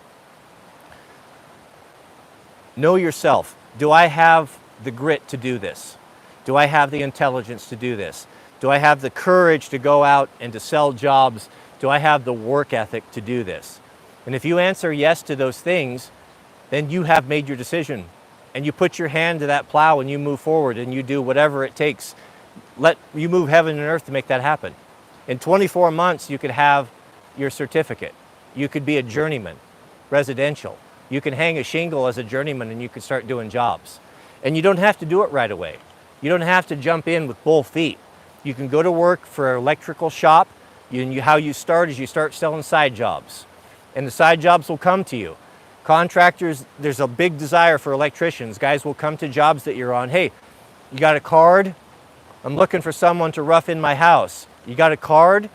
Well, be honest. Don't steal work from your employer, but get with your employer and say, hey, I want to be honest with you. I want to work for you. I'll give you a year. I'll give you 2 years, but eventually I want to hang my own shingle. I want to do my own thing.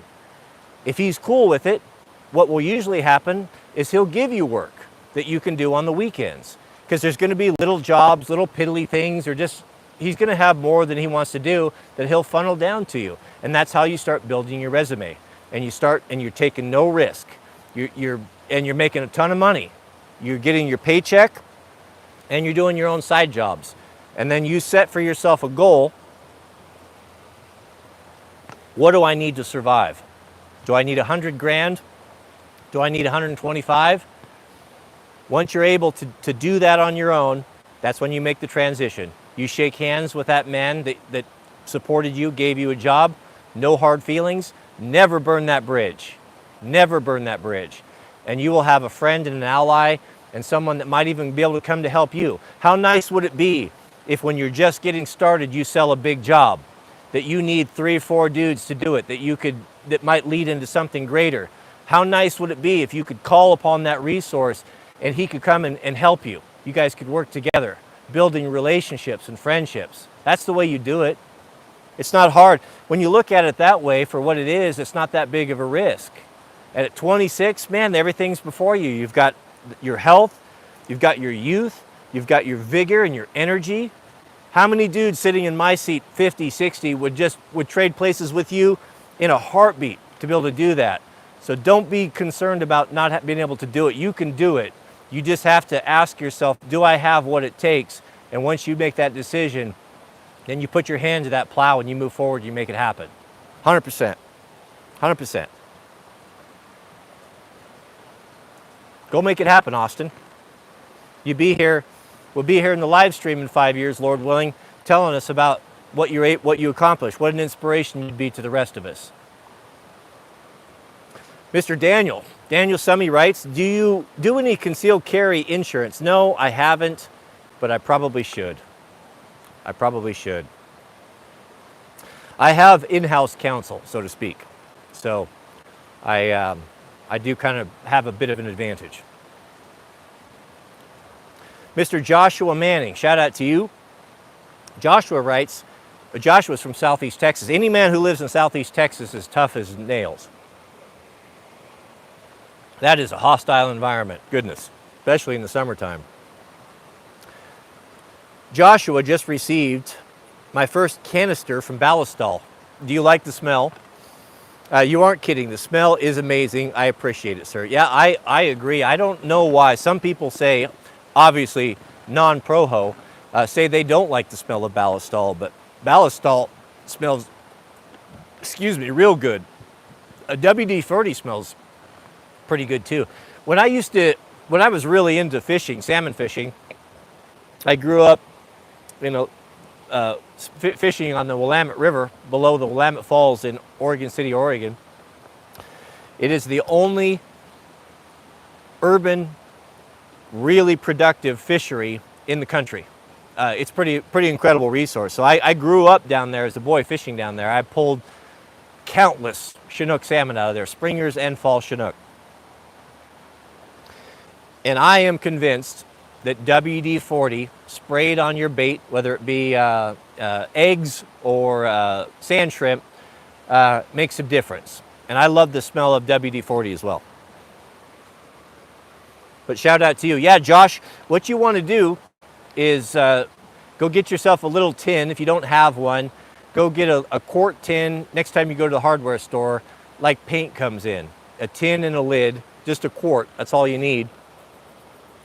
Get yourself a couple of those real nice silicone impregnated, really soft rags that gunsmiths use. You can get them at Brownells, you can get them at Midway Industries, Midway. And put a couple of those in your tin and then take your Ballistol and pour it in there. Just soak those rags and squeeze it out, and that Ballistol will probably last the rest of your life. Now, if you try to pour it out on stuff, you'll go through a can of that a year, But if you use the rags, that's the way to go. And anytime you have a tool that you're using or something you want to keep from rusting or corroding, from your shovels, your garden tools, hand planes, axes, knives, you take that can out and that silicone rag and you wipe that down.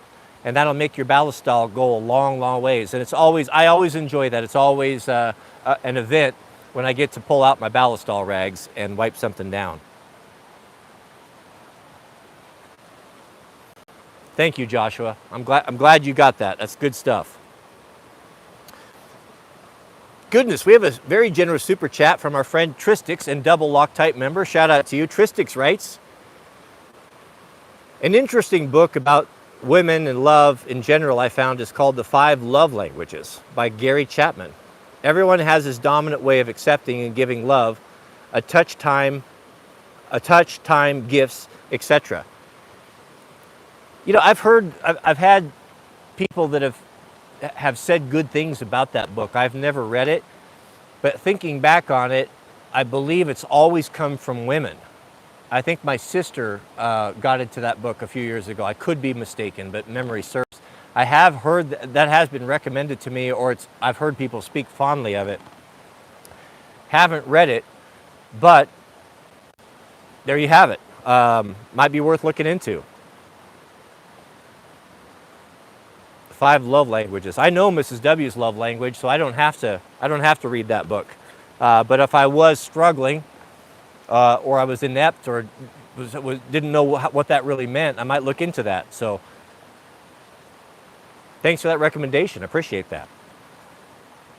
Mr. Brian Deffenbach, that's very generous. $20 super chat. Thank you, brother. I sure do appreciate that. And Stefan Wust, hope I said that right. Thank you, Stefan.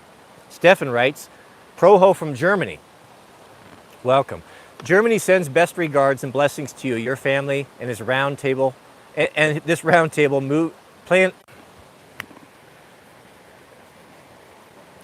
My public school education rears its ugly head again. I'm struggling here, struggling. Let me start over. And to think that Stefan is here speaking and communicating clearly with English as his second language, and I'm not even able to communicate in my first language. Good grief. Stefan writes, Proho from Germany, our German brethren. I'll tell you, you know, when I finally got into it and learned the real history of what took place in World War I, what took place in World War II, how the German people were treated after the defeat of the Kaiser in World War I, and the sanctions and the cruel treatment and the unjust and unfair punishments that were leveled on the German people. It breaks my heart that we went to war, that we went to war with a culture and a people that are so similar to our own. And for children in school to be taught, you know, growing up, what monsters the Germans were. And I'm not making excuses for Mr. Mean Mustache Man. All I'm saying is that there was a lot more going on than you were led to believe. And the German people, well, this is very dangerous ground. And if you want to know who's in charge of everything, that's what you can't talk about, isn't it?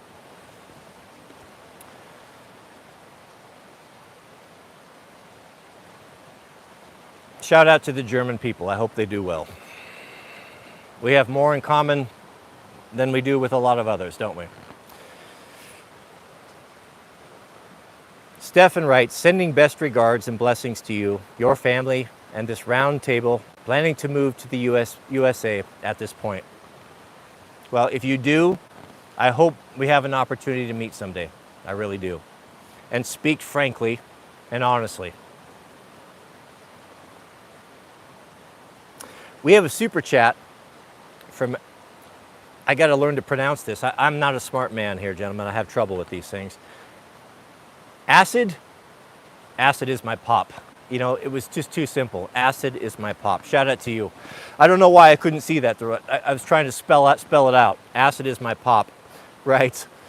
Oh, see, I figured it out before I even read the explanation. Look how clever I am. Acid is my pop. Ha ha. It's acid is my pop, and op is like someone out to get you. Thank you. Yep, I appreciate that. Thank you for your generosity today. I really do. Really am grateful for that. We're scrolling here. And Vector, welcome Vector. Well, we got, hey, let's take just a moment and rotate. You see the sun is moving. Of course, we're all on a stationary plane. Proho knows that. The sun is moving, so we have to compensate for that. Things are not as they seem, beloved. Not as they seem. I think all things will be made clear soon as God unveils his truth. Prepare to be surprised. Was that better? Well, I'm still getting the sunbeam. Here, let's do a major move here. Here, give me a second here. I don't want to fight with that sun. This will keep us safe here under the maple tree. All right, I'll be right back. I got to grab my kit.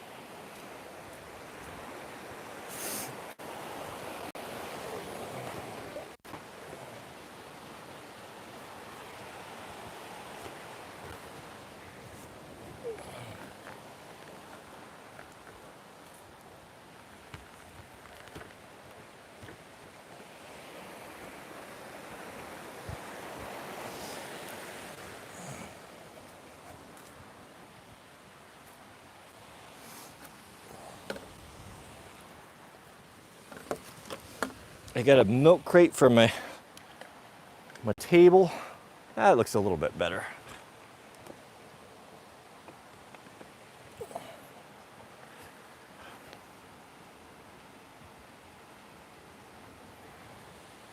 Okay, where were we? Acid is my pop.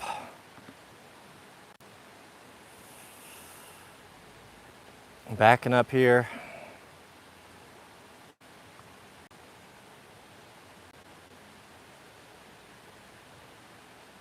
Thank you. Thank you. Thank you. We're back. Acid is my pop.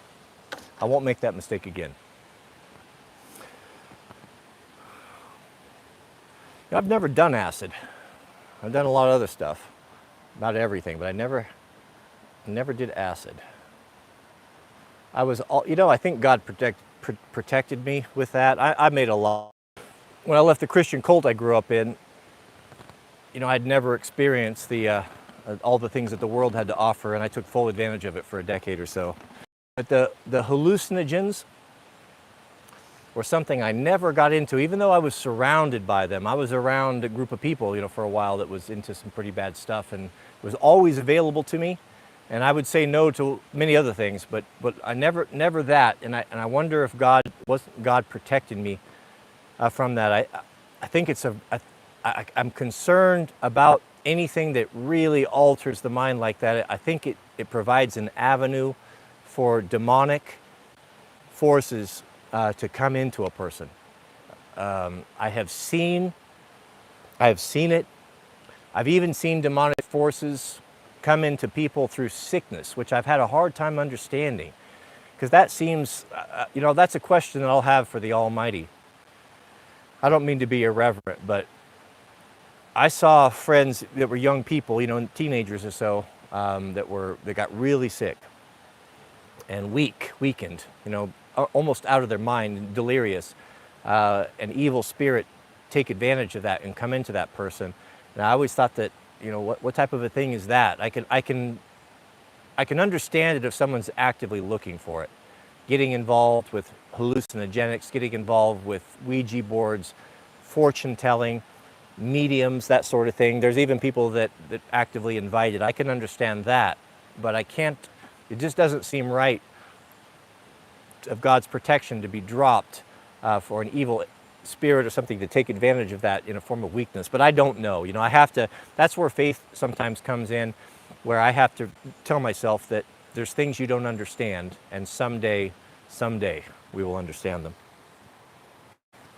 But the hallucinogens have always been a concern to me, and even when I wasn't walking with God, I always believed. I thought that I was condemned, you know, and it was hopeless, but that was a bridge too far for me. I'm concerned about this modern, there's a lot of popularity with mushrooms, hallucinogenic mushrooms, microdosing right now. There's a lot of people, especially in soldiers, veterans, that have suffered terribly with stress, PTSD, whatever you want to call it, that are convinced and definitely claiming that they're getting relief or helping them get off alcohol. You know, I can't speak to that. You know, maybe it is, maybe it isn't, but it concerns me. I would be careful with that. But I don't really know. Mr. Vector, Super Chat. Vector writes, what's your opinion of the drink powder, Athletic Greens? I drink it every day. Mrs. W and I both, the whole family, or Jack when we can get him to. He despises it, but so does the Sweet Loaf. She won't drink it. They get straight vegetables, but Mrs. W makes one for me every day. I have it after breakfast. I am convinced that it's something worth doing, 100%.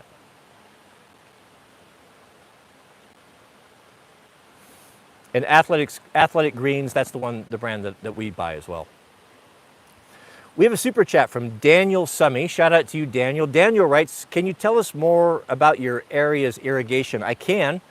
Yeah, so this is a mountain valley that's pretty small, that is full of dairy farms and small farms.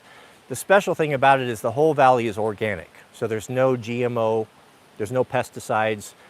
The people here are very much of like mind, understand what a gem this is and how it can't be replaced, and it's unique.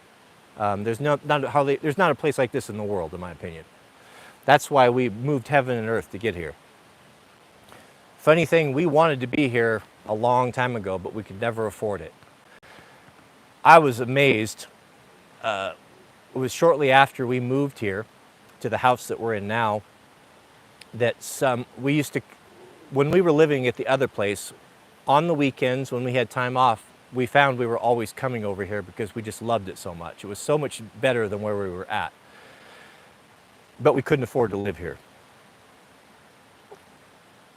I had made a video, this was long time ago on the channel, made a video of Mrs. W and I were on,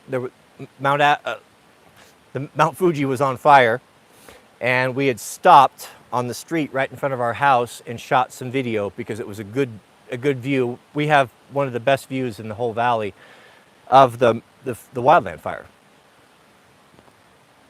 The place that we stopped and shot that video was right in front of this house. You know, we didn't live here, and it's such a big house. You know, the thought of moving into a big house like this would have been unthinkable. A lot of people give me grief over this big house. This was never what we wanted. We never wanted a big house. We don't like it. Why do you think we're building a new one? And we as soon as we could, we wanted to build it. And the new one's going to be a third the size of this one. It came up. I believe God made it happen. We got an incredible deal on it, and there's just, if we lost it, we'd never be able to get it again. It rarely comes up, property like this in this area, and people just are never going to let go of it. These farms and places have been families for generations. I don't remember where I was going with that.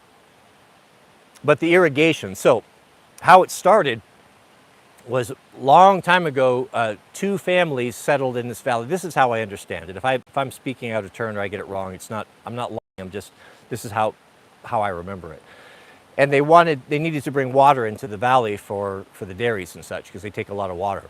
So they went up this river right here, a few miles upstream, and diverted it. It started digging, and they dug 2 trenches. and brought the water down so the water meanders through all of the family farms, and that's how everything is watered. It's very flat. And so originally it was flood irrigation, like you saw when I was setting up the tarps yesterday. And how it works is that on our water, we're at the very end of one of the two ditches, as they call them. The ditches both have names. There are a number of family farms, and we work together to utilize this. And so there's a series of head gates. So as the river, it runs through your property, you pull a series of wooden gates and you let the water come out and flood the fields.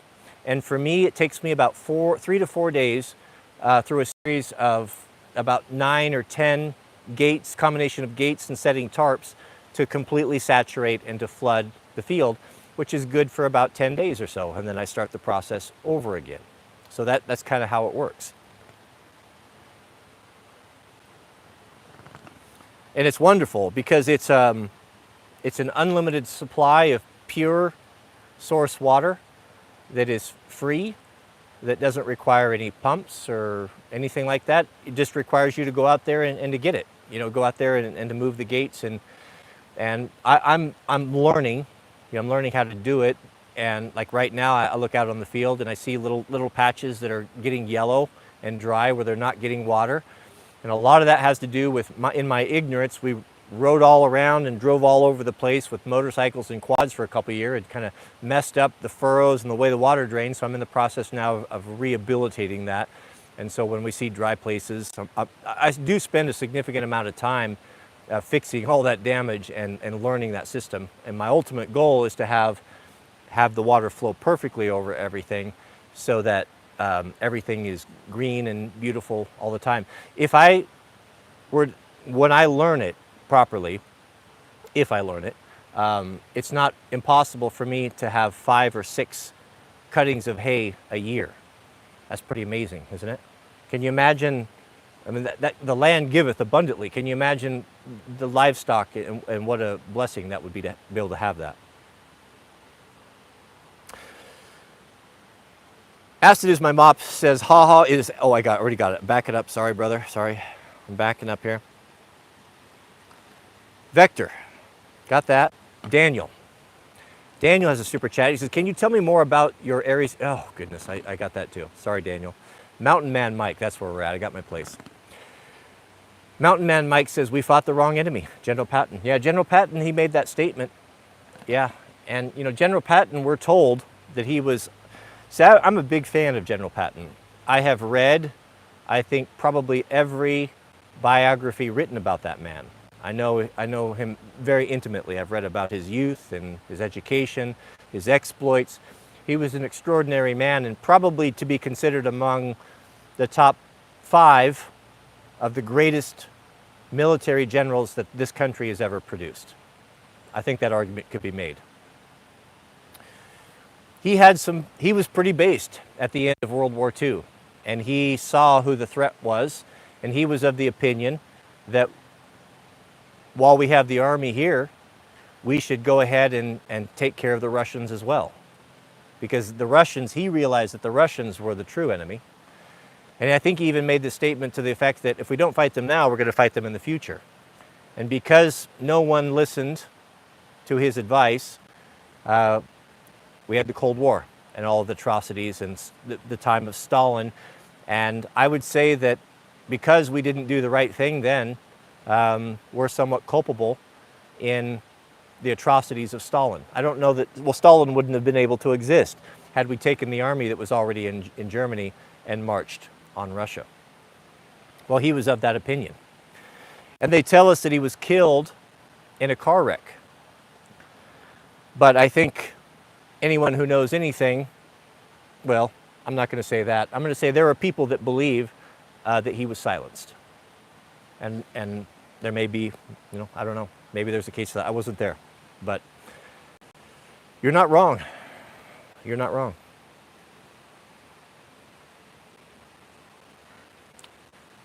Mr. Hardyhar has a question. What are your thoughts on dowsing rods? I don't know whether it's real or divination or just baloney. In my opinion, it's real. I have done it. it seems to be, this is a hard thing to quantify. This is like if someone were to ask you, prove love, prove that your family loves you, prove that your children love you. It's hard to do, right?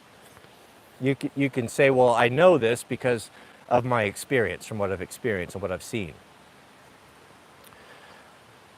I was an excavating contractor, and before that, I worked for big excavating companies running backtrackhoe and doing water mains, and I was very much involved with underground work.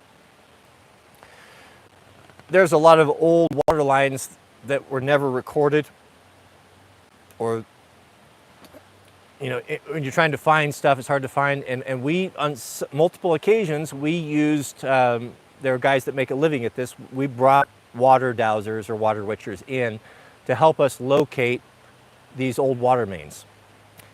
And every time we brought one in, he took us right to it and we found it. There is if you want to go back in history a little bit, you really see something definitive. There was a woman, I'm sorry I don't remember the name, maybe one of the middlemen could go in and look this up. This would have been probably in the 50s, 60s, 40s, 50s, 60s or so. I believe in the UK there was a woman that was renowned for being able to find water underground. And it's fascinating. There's a whole bunch of videos. You can find them on YouTube. She would would go into a trance and flail around with her arms and just, it was crazy, kind of creepy looking, and gesticulating, and would finally go down and settle down and stop and point. And her track record was 98%, a 98% success rate. And this was well documented, just unquestionable. So there is no question that some people have an ability to do this. Some say that everyone does. I have done it myself personally to find I did that when I had to make the decision to drill the last well that we drilled on the old homestead. And indeed, we did find water and lots of it, and it was good. Would we have found it anyway? That I don't know. Again, it's impossible to quantify. The other aspect of it is that something that a man of God, a person of faith, a man of the book should be involved in? Is it divination? Are we on dangerous ground? Are we on the enemy's ground with this? There's a lot of people that believe that. And that, again, I just don't know. I don't know. But when I think about how essential water is to us, we require it. We can't go more than 3 days without it. And the Lord knows what we have need of before we ask, and how the Lord provides for us so abundantly. You know, beloved, if you want to start a garden and put a very minimal effort into, it's astonishing how much food it will produce. Just look at zucchinis, right? Or tomatoes or berries. If you're willing to put the work in and to harvest and to can and to dry and to preserve, you can augment, if not completely supply your family's food supply with not that much effort. You're not going through the labors of Hercules to do this. The earth provideth abundantly. Why should we be surprised that God would give us an ability to find a natural resource that is so critical to our survival? I would think that to label that as demonic without having a better understanding or not really know, I think it's irresponsible. But I can't go out on a limb and give you a definitive answer that this is something that we should engage in. I don't know. I just don't know. That's a very good question. I am of the belief that it is legitimate. We have a super chat from Mr. Brian Diefenbach. Shout out to you, brother. Thank you. It's very generous of you. $20 super chat. Goodness. Thoughts on EcoFlow product? What style JK boots did you pick out? I'm here in Spokane. You know, so funny thing. So Mrs. W and I were talking about maybe a month ago some of the companies that we want to work with. We actively work with companies, whether it be Yanmar or EcoFlow, companies that I like to do, because it is financial benefit to us, and it helps us to move forward in what we're doing, and it takes the burden off of you guys. I don't ever want to come and ask for money from you guys. I don't want to solicit from you. If you want to give, if you want to give to the cause, if you want to support the family and what we're doing here, we are very grateful for that. But this, I'm not going to not do this because, you know, you guys are not given for this or that reason. I made that agreement with God a long time ago. If you're going to tap on me to stand bold for your gospel against the world, I will do that. I will do it, and I will not compromise. I will go to my death to do this. I will defend it. But I'm never going to go out there and rattle a tin cup. I'm not going to do it. You do that for me. This is a partnership. God has always partnered with men through the patriarchs to accomplish a goal. He never expected us to do everything. So that getting brands, brand deals, and having advertisers, I try not to overdo it. I always tell you guys when we're having a paid deal, and I try to make sure you get value. If I'm going to be doing an EcoFlow video, I want to make sure that there's something of value. It's just not a hard sell. So when Mrs. W and I were going kind of through the year and making plans for this summer and who we wanted to work with, because we can pick and choose. I'm solicited multiple times a day from a bazillion different companies, and almost all of them we reject. We could do a cash grab. I could quadruple my income if I wanted to shill a bunch of garbage. But we're careful who we work with. We picked out the companies we wanted, and EcoFlow was one of them. And we had a contract with them last year, and we'd never heard from them anymore. So we reached out to them. We had a conference call with them yesterday with the head of marketing, and they're really nice people, got to know about the products. And I basically told them this. I said, we like your products. We use it regularly. The fact that we have the shop and we have a property that doesn't have power over to it, we really rely heavily upon our EcoFlow backup, our battery generators for the shop, for lots of stuff. Every day we use them. Mrs. W, Jack, they don't hardly leave the house. When Jack and W were going on debates, they always took an EcoFlow with them, hotel room to charge devices, computers. They really are something that we use all the time, and we really like the product. So we reached out to them, and they were happy to hear from us, and then we are putting together what we want to do. And so what I proposed to them, you know, rather than them telling me, hey, we want you to promote this product, promote that product, what I told them was this. I said, look, we're going to be building a log cabin. We're going to be breaking ground on it here in about a month. It's going to be 18 by 24.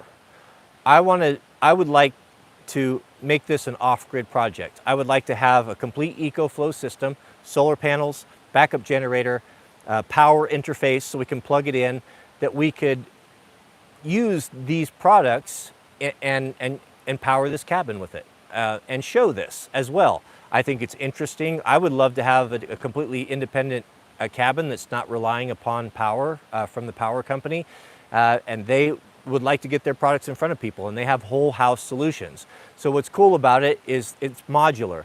You can take something that you may be using to power your house in an emergency, like the big Delta Pros with the backup batteries, and you can plug this in to a small cabin or tent, and you won't lack for anything. They have a refrigeration unit now that's completely off-grid, powered by solar, et cetera, et cetera. And so I'm very excited to incorporate these products into that build.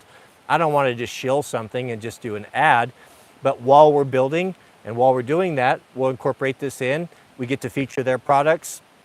We also will receive a significant payment for this as well, and it's a win-win for everyone. And that way we can produce content that you guys like, and you're not on the hook. Nobody has to pay for it. We're not doing Patreon or anything like that. So that's why I do it. So I like the products. We use them, and I hope to be working with them in the future. We haven't signed the contract, but we're coming together. We're negotiating, you know, what's a fair price, what's reasonable, how many videos do we want to do, etc., and then we'll move forward with it. Regarding boots, what I chose was the OT, which is their light duty boot. I want a boot that's light and athletic, more like a tennis shoe, that's a low top, 6-inch, in a black rough out cowhide. But I did a couple tweaks. of course, I gotta be different. So they don't have, because it's a lower heel on that, and that appeals to guys, the OT boot, the JK OT boot, I think appeals to guys that don't really like that super tall stacked heel that Western loggers, us West Coast guys like so much. They like a little bit lower heel, or even guys that are flat-footed, they don't do very well with those tall heels. I love them. That's my thing. So I asked them, would you be willing to take the heel off the fire boot, the stacked heel, and do a 4 leather stack and put that on there for me? And they kind of grinned sheepishly at, or had a wry smile and said, we'll do that for you. So I'm going to have the only OT with the West Coast stack heel, of course. Maybe we can talk them into doing a Wranglerstar boot and we can offer that. I don't know. Not everyone likes that heel. We have a super chat from Daniel Summy. Shout out to you, Daniel. Daniel writes, can you tell us more about your oh, I'm sorry, I'm off track here again. Thank you, Brian. Goodness, sorry about that. Yeah, Brian's up there in the Spokane Valley. I would go and talk to him and look at those boots. I was just in there just a week ago. They have a retail location there. They're building a brand new retail location right at the factory where they're making their boots. It's going to be really beautiful. It was quite impressive. They're in the stages now where they've got the nilla shell, they've got the slab cut, and the plumbers are in there laying out the drains and such. There's even going to be a coffee shop in there. It's really nice. And they'll have the full array of their products there, and you'll be able to get, the white glove treatment and fitted and all that. It's going to be really cool. It'd be worth traveling to once they get that built, to go there and to get your boots custom fitted. It's going to be pretty nice. Right now, they're in their original location, which is just an old tiny shoe shop, but it's full service. They have everything there, and you can go there and get fitted. And that's where I got fitted for mine. So they're good people over there. Overton has got some input. Hallucinogens can also be extremely enlightening, though be wary of unearned wisdom. Yeah, it just I'm just sharing my personal belief. Not everyone, I'm not saying you have to agree with me, and I don't know for sure. It's just, that's been my personal experience, and I've been concerned about it. It's hard to argue results. I watched Sean Ryan. He told his story. He was suffering greatly with, and he's been very honest about that. This is why I feel free to, to talk about it. As a former Navy SEAL, and not only him, but many guys that he knew and he's interviewed on his channel, and I would highly recommend you go over and subscribe to Sean's channel, the Sean Ryan Show on YouTube. You will thank me. It's some of the best content on YouTube. But he's had several episodes covering this, of therapy, of using mushrooms or hallucinogens to great effect. He personally was able to get over a lot of anger problems, depression, alcohol abuse, and he's convinced that these psychedelics in the microdosing, I don't know all the details, are a direct result, as well as many other men. And I'm not going to come up here and discount their experience at all. I'm not in a position to say that. I can only speak for myself. Those of us that are people of the book have a different, we're dealing with different things sometimes. So I'm not condemning anyone. I'm not making judgments on anyone. I'm just telling you, just look into it and just be careful. Don't allow anything in your life. Don't open any doors for the demonic. You don't want that. We got enough trouble without bringing that into our bosom.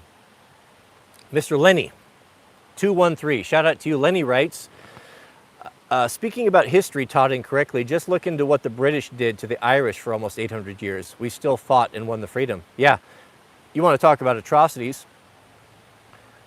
The atrocities that the British and the Americans, look how the British were treated when we were building the railroads. Just maybe a step above the Chinese. The British would not allow, if memory serves, for a time, controlled marriages and would actually consummate British lords, British royalty, whatever, British subjects would consummate the marriage, basically grape the bride and have her before she was given to her husband as a disrespect. You know, among many other things.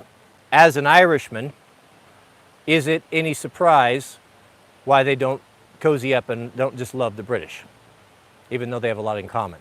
There's a lot of water under that bridge that has never been properly apologized for, in my opinion. If I was an Irishman, I would most likely hate the British with a furious hatred. Shout out to the Irish. I hope Ireland's not lost. It may be. Mr. Overton, I think I've touched on Mr. Overton's particular hobby horse here, writes, drugs of any kind are not the answer for PTSD. Crippling PTSD is... Now, Mr. Overton is speaking from experience as a veteran that has went through some hard things. So when he says something, it usually carries a lot of weight with me, for sure. Not usually, it always does. I trust him. I trust his counsel. Drugs of any kind are not an answer to PTSD. Crippling PTSD is a symptom of not outgrowing your demons. You must accelerate your personal growth, make PTSD events a smaller, more fraction of your life. Yeah, and that is absolutely the truth. It's about, you know, I think, I'm going to go out on a limb and speak about things that I don't understand, but I do know human nature, and I do understand depression. It's something that I've had to deal with. I think it comes down to, just like what Overton's talking about, and what it boils down to is dilution, is diluting it, having a purpose in life. You know, if you've got a vessel, a jar, a pitcher that holds water, pure water, and you fill that full of chicken crap or manure or something that's toxic to you, even a little bit, it can contaminate the whole thing. And you'll never clean up that water or remove the contamination by picking out the contaminants. You know, it's swirled in, it's mixed in, it's brown. You know, you're never going to get it out. It's already in there. It's hopeless. So focusing on that and focusing on the contaminant and doing nothing but just talking about it and stewing on it and working on it is never going to change it. The only way that you can change that and to make that water drinkable and pure again is by diluting it. And how do you dilute it? You dilute it with water. So you turn on the sink and you let it run, and it may need to run for a long time. But the more water you keep putting into it that's pure, that's not of the contaminant, the less concentrated it is. And finally you get to the point where there isn't any more chicken crap in there and you're back to water again. You never really picked it out. You just stopped putting it in and you put something else in. You know, that's probably a flawed and stupid analogy, but I think that it applies to depression and that sort of thing. So having a purpose in life is where we're getting at. Having something that you are working towards and something that matters, that focuses your attention on that, rather than just commiserating and getting in that loop, that destructive loop that ultimately spins and spins and goes down the drain and ends up with, unfortunately, with so many men, good men, deleting themselves because they just get caught in that vortex of misery because they don't have a purpose. It's a hard thing, man.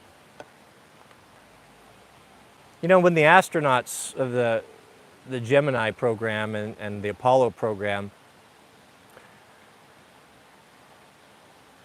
you know, they were national heroes. They were the rock stars of the day. They were so important that General Motors gave all of them a Corvette, and if they were to go out, they would never be able to buy a meal anywhere, and they were just everything. You had the whole country pulling behind them, supporting them, talking about them. They were mega stars. And they get up in the capsule and the whole world's watching and they do their thing, right? And then when they return the next day, if they returned, they returned from wherever they were, let's say that. and it may not be where you think they were.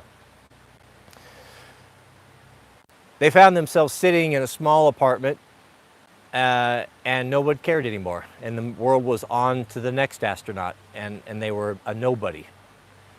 I guess it was a difficult thing to deal with. Crippling depression, to be on that high where everyone loves you, where your rock star status, to be a nobody is very depressing. Same thing happens with professional athletes. That's why they try to go back, and it never works out very good. You know, they age out and they leave, and when they leave, they're no longer that guy. They're no longer on TV, no more highlights. It's hard to take, and depression can set in. They identify with that. That's all they have, and they don't have anything else, and all they see is their renown diminishing and that fame being put upon someone else. A hard thing to take. Same thing with our military. You know, when you're working when you have a cause, when you have something that even now we see that many of the things that were done were not just and probably shouldn't have been done. That's not the fault of the brave men and women that were doing it. They were there, they had a cause, they had a purpose, they had a mission. They were shoulder to shoulder with people that they loved and trusted. That's an incredibly powerful and exciting and dynamic environment. It's very addictive. And when you come home, you know, and I'm talking out of turn here. I don't mean to be disrespectful. I didn't serve. I don't know. But when they come home, you're separated from your tribe. Now you're in an environment that has no tribe. Really, the West has no culture. And it's depressing, it's sad. And if you find yourself, you have an injury that you're not able to perform like you used to, or just a mental injury, and you went from being a hero to working a meaningless job, you know, it's not hard to see why folks get depressed. You know, so, I mean, really, Overton knows what he's talking about, and I mean, I think that really is what's behind it.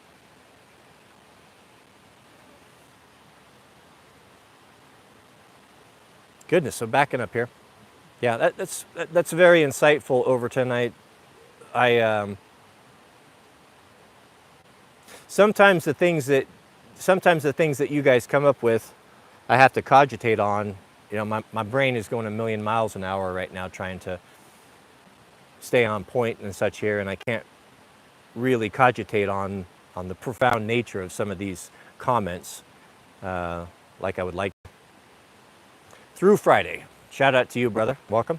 Through Friday writes, I'm looking to start a business. I saw your knife sharpening video, and you said that a few had created good side businesses for knife sharpening.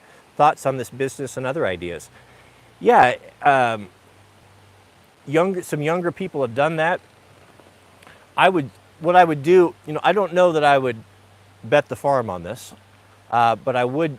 It's a very fun and rewarding thing to do. I would dabble in it. You know, you could make an investment of $500 or so, and get into a good sharpening system, and get yourself a fold-up table. And plug yourself in at local farmers markets. Plug yourself in at your local events. There's a lot of those things going on. You know, set up your deal, make yourself a little hand-painted sign, you know, make it nice, make it look professional, and sharpen dudes' knives. You know, $5, $10, whatever. I'll tell you what, man, if I was at a garage sale or at a farmer's market and my knife was lacking, which, you know, many of us don't do as good as we should, you better believe I'd throw $5, $10. I'd throw $10 to a dude that was doing it right. To put a nice edge, maybe 20. You know, maybe just to support it. It just depends. I don't know. The market, let the market bear what the market will bear, right? But that'd be a good way to get in there and dip your toe in it without a big outlay of money and taking any risks. And if you find that that works for you, what happened with the guys that I know about is, you know, they started small like that. And then they started going and getting knives from restaurants and meat cutting plants. You know, meat cutters and chefs and such in the past have always sharpened their own knives, but that seems to be kind of a dying art. I don't see that as common as it used to be. And I know a lot of restaurants, there's a service that guys come in once a week and they pick up the knives, they take them home, they sharpen them, and then they bring them. They just run routes. So I think it's a viable option. Yeah. And it could be a cash business too. And that's nothing to sniff at. Thank you through Friday. That was very generous of you. I sure appreciate that. We have a new member, Mr. Tactical Nerd. Welcome. Welcome to the Brotherhood here. And Amanda Rainbolt. Shout out to you, Amanda. I used to have a friend growing up with the last name Rainbolt. That's a very unusual name. I've never heard it since. I wonder if you're related.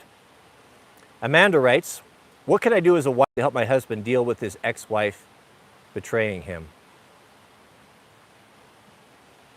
What you can do is, number one, show your appreciation for him daily. You've got a broken and damaged man. That's probably got a lot of trauma. So you knew this going into it. You knew this.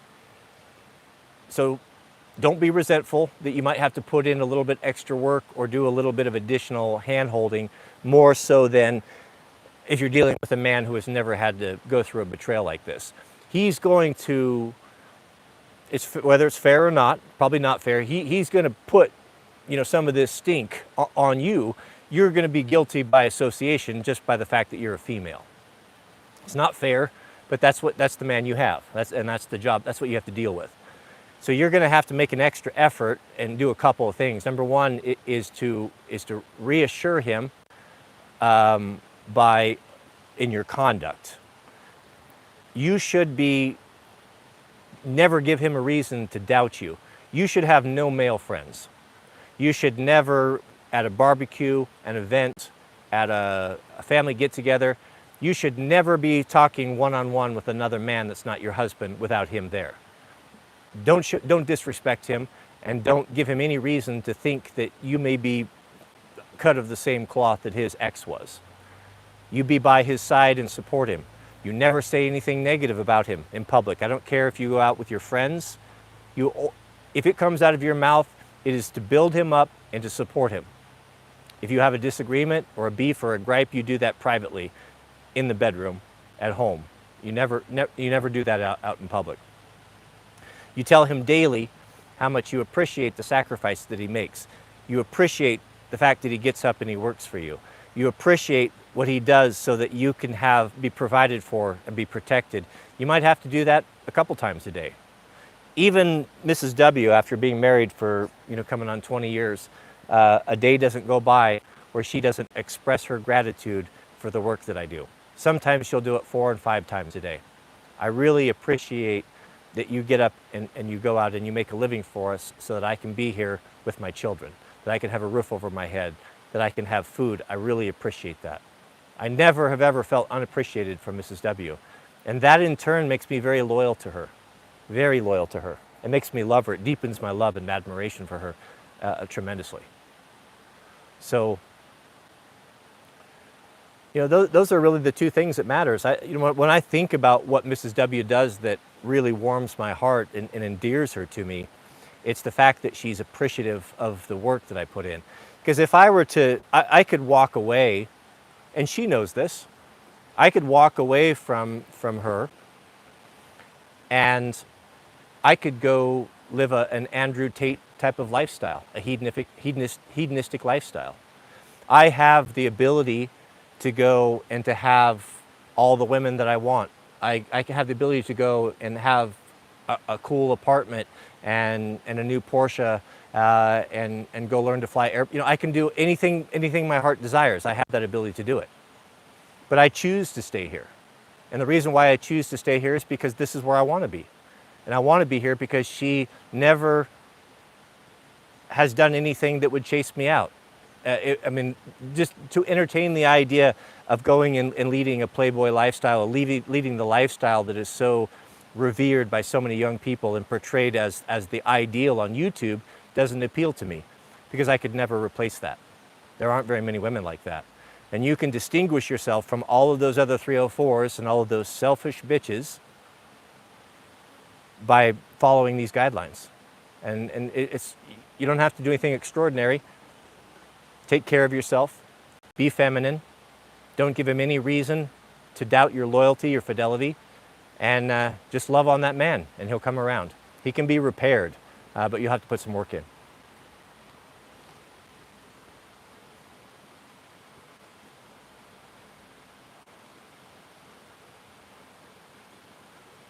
Shout out to you, Amanda. That's a very good question. That's a very good question. That's a tough thing. I hope that's helpful. And plug him in here. You know, plug him in here and have him come over and he can hang out with us as well if he isn't already. Tell him I said hi. We have the newest member, Mr. Second Class Citizen. Welcome. Good to have you here. And Tactical Nerd, we have a super chat. Thank you. Thank you for your generosity. Tactical Nerd writes, very blessed to have found you in this brotherhood. Been through hell losing my father to cancer while being cheated on by my wife of 15 years. You've helped me more than you ever know. God bless. Yeah, you know, that's one of the differences, the big difference to a big majority of between men and women, not all. You know, there are some good ride or die women out there, but not the majority, that will stay with you as long as you're able to be a provider and a resource. But the moment you stumble or fall down, hypergamy kicks in and they start monkey branching and they'll turn on you. Just amazing, you know, what a heartbreaker to lie with a woman next to you for 20 years, to have gotten up 5 o'clock in the morning and provided and broke your body to take care of this woman. And the moment that you stumble or have a hardship, sickness, lose a job, how quickly they'll turn on you. How many times do we see these women and they can turn on a dime and in the next day be shacked up with another man? It defies belief, and that is a hard blow for a man because we're not like that. Now there are exceptions. There are bad dudes out there. Let's not kid ourselves and think that all men are virtuous. But there's a lot more better men than there are women in this culture, in my opinion. It's such a hard hit to us because we would never cross our minds to do that. When a man loves a woman, it's genuine, and it is something that lasts. Loyalty, fidelity, faithfulness is something that we hold very dear. And when a woman betrays us, it's a hammer blow. Their ability to adapt and to monkey branch into the next thing is unique to them, and it's something that we don't have in us. Why it's so hard. I think these breakups, these marriages, are so much worse for the men in so many instances, and that's why it galls men to no end. When the women have kryptonite. It's accountability. Women cannot take accountability. Go watch how many women are out there that have destroyed their own marriage because of hypergamy, and then they get on TikTok, they get on Facebook, and they're the victim. Oh, that bad man. When 80% of divorces, 70% of divorces, somewhere in that range, are filed by women. And the man is the bad guy, and there are no resources for him, and all of the love and support pours through the internet about how virtuous she is. Oh, you poor dear, you poor thing. Oh, that bad man, that bastard. You know what the man gets? If he wants to get on the internet, feels like he needs to talk about something or is sad or hurting about something, suck it up, pussy. What are you crying about? Like we don't have any emotions, like we're just automatons. It's shameful, gentlemen. It's shameful the way we're treated. We're treated as if we're nothing more than a utility that can be discarded the moment we're no longer of any use or any value. It's shameful. And I hate these women that treat men like that and see us as utilities. And that's why you should show them no respect. Don't have any sympathy for these women, these single mothers that get on the internet and cry about their divorce. The Bible says that a woman tears down her house with her own hands and then cries about it and blames the man. It's shameful. I don't have any sympathy for these women. Let them cry. Let them cry and whine. And they did it to themselves. Don't have anything to do with single mothers. Don't have anything to do with women over 35 that are on the CC. Don't marry them. Don't be involved with them. Don't let them destroy your lives. They destroyed their lives. Don't save them. Don't bail them out. The only reason they're able to exist and have all this sympathy is because of the men that simp for them. because they know that there's someone they can wreck their lives, they can be completely irresponsible, they can run up student loan, they can have debt, they can have high body counts, and they know even at 35, 40, with multiple kids from multiple baby daddies, they can still find some blue-pilled beta simp to move them into their house, pay their student loan, and pick up all of the slack and raise another man's children. You know, that's the definition of a cuck. Have some self-respect. Let these women sink. It's not your problem. If enough of them suffer and enough of them sink and fail, maybe these mothers will start teaching their daughters the appropriate way to act.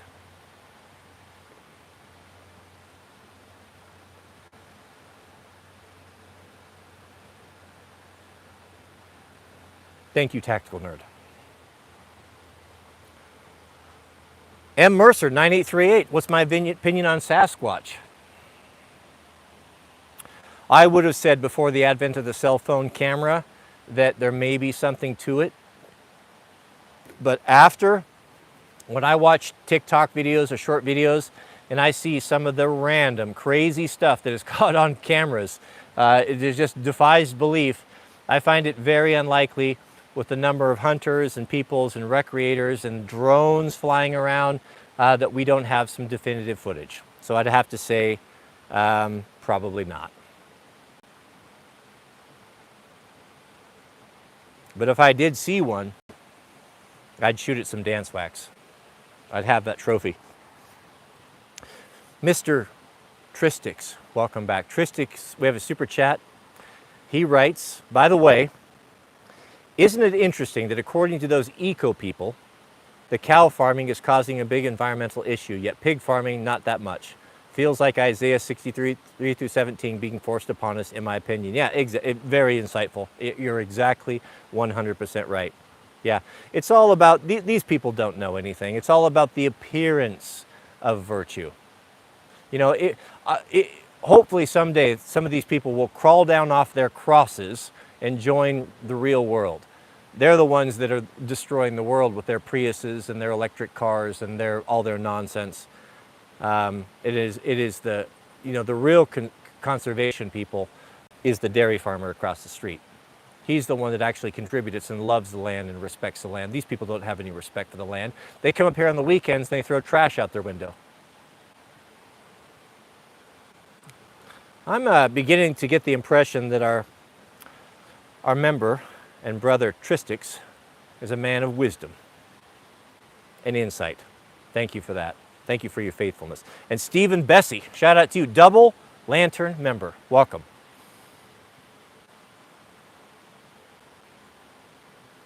Through Friday, $20 super chat. Thank you for your generosity. I appreciate that. It says, thank you, sir. I am working on growing a YouTube channel, but I need some money in the meantime. So I'm trying to find a business that I can start. Also, I can't work a normal 9 to 5. I don't want to have a boss ever again. Yeah, there you go. Yeah, having a job, I'm starting to realize. I grew up in that. I punch clocks. I work at a factory. I had a job where I had a time clock, punched it, punched out. I get it. Worked graveyard. I know. Construction, most of my whole life. Having a job sucks. Having a job really sucks.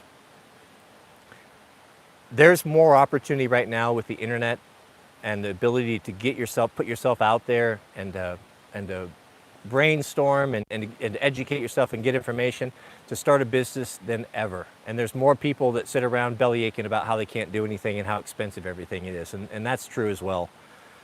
But the only way, you know, we don't live in a free society, a free country.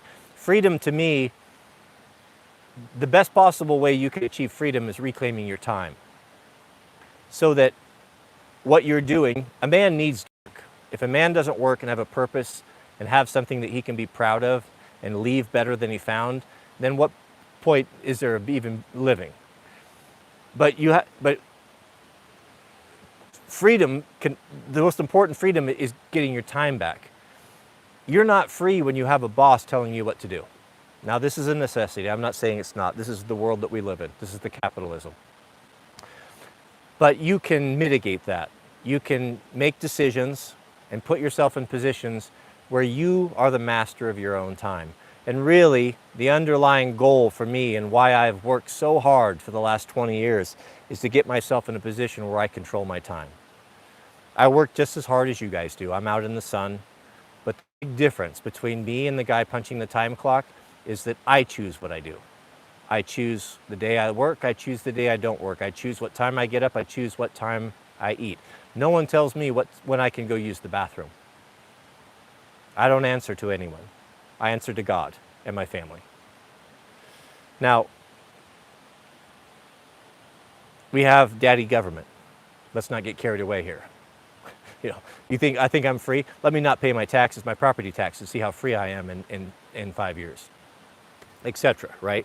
I'm just saying the best freedom that we could hope to attain is to controlling our environment, and really the only way you can do that is to have your own business. So that's just the way that it is. But that should be your goal, gentlemen. That should be on your mind all the time. If you are under the thumb of tyranny, under a boss, then you need to figure out how to use what you've been given, the talents that God has given you, and mix that in, pair that in with your passions and your desires, what you find yourself doing in your off time, what you enjoy, and turn that into a business. And you will work harder than you've ever worked in your life. You'll work more hours, but it will be very different. You will be your own man. And you will be as free as you can be in this tyrannical country that we live in.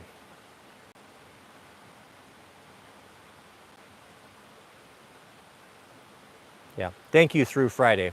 I think your name is very apropos to this conversation, isn't it? If I could just get through to Friday.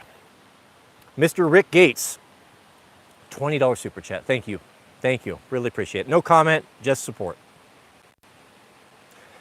Dustin Smith, shout out to you, Dustin. No comment, just support. Thank you. And Mr. Richard Reynolds, shout out to you, Richard. Thank you, brother. I really appreciate that. Goodness. And Kevin Aguilar, what's the deal with the bare feet? Well, I had a desire last year. I felt like I need to get my shoes off. I didn't know why. I couldn't explain it. Now I'm starting to see, I think it's important for us to be grounded. I think that our brains are conductive. I think that energy runs and flows through us. We get it from the air, we get it from plants, animals, trees, other people. I think a circuit that's not grounded doesn't work. What's the most common problem with the trailer wire? You guys know. Tell me in the comments. What pro-ho knows 9 times out of 10 why, when you need it most, your trailer lights don't work when you plug them in? I'll wait. While I'm waiting, the other aspect of it is foot health. Plantar fasciitis. I'm looking into this. I'm convinced that is caused by the lack of blood flow to the feet, and binding your feet up, having them all squished together, putting them in a tennis shoe reduces the blood flow to your feet by 1/5, some scientists say. And then you develop problems from that. I think it's unhealthy. I think the physical part of it, I think it's a good idea to have strong feet. Look at the feet of people that have grown up wearing shoes, Western people. Look at the people that have not worn shoes and how much different just the anatomy of it is. That will tell you something right there. Proho has spoken, and Proho is right. It is the grounding. It's always the ground. 9 times out of 10, it's the bad ground that prevents your trailer lights from coming in. The circuit can't be completed. The energy's going in. It's all there, ready to go, ready to work, ready to light up those lights, but it cannot complete the circuit. In other words, it does not have the ground. We're not any different. What's the best insulator against electrical currents? It's rubber. What is on the bottom of your shoe? And then the insole. What are they made out of? Rubber. You are not conducting power when you're wearing these shoes. Get yourself grounded. I'm not going to come here and say that I know exactly what that means to us, how that's going to affect us, our longevity, our quality of life, our health, our general well-being. I can't speak to that. I don't know. But this is anecdotal. This is my personal experience. My life is richer and better, and I'm more happy, more focused, and just overall better in every aspect now that I spend as much time as possible touching grass, touching ground, and get those shoes off my feet until I absolutely need them.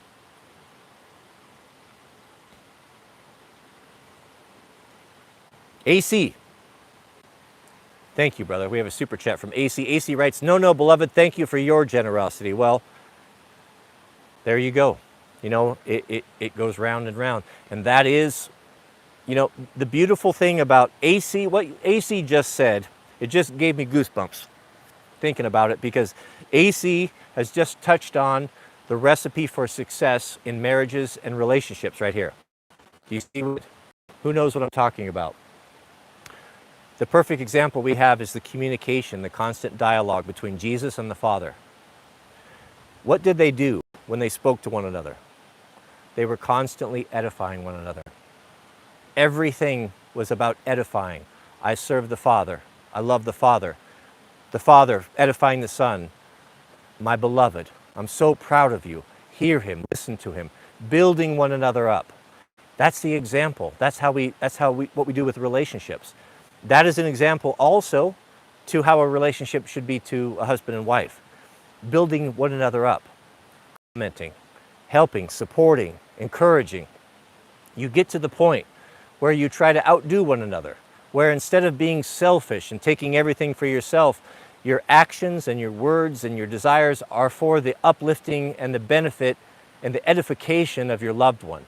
And when you constantly do this over and over again, the other can't help but reciprocate. And then you try doing, and then it becomes one-upmanship. The perfect example of this in a physical manifestation is good men.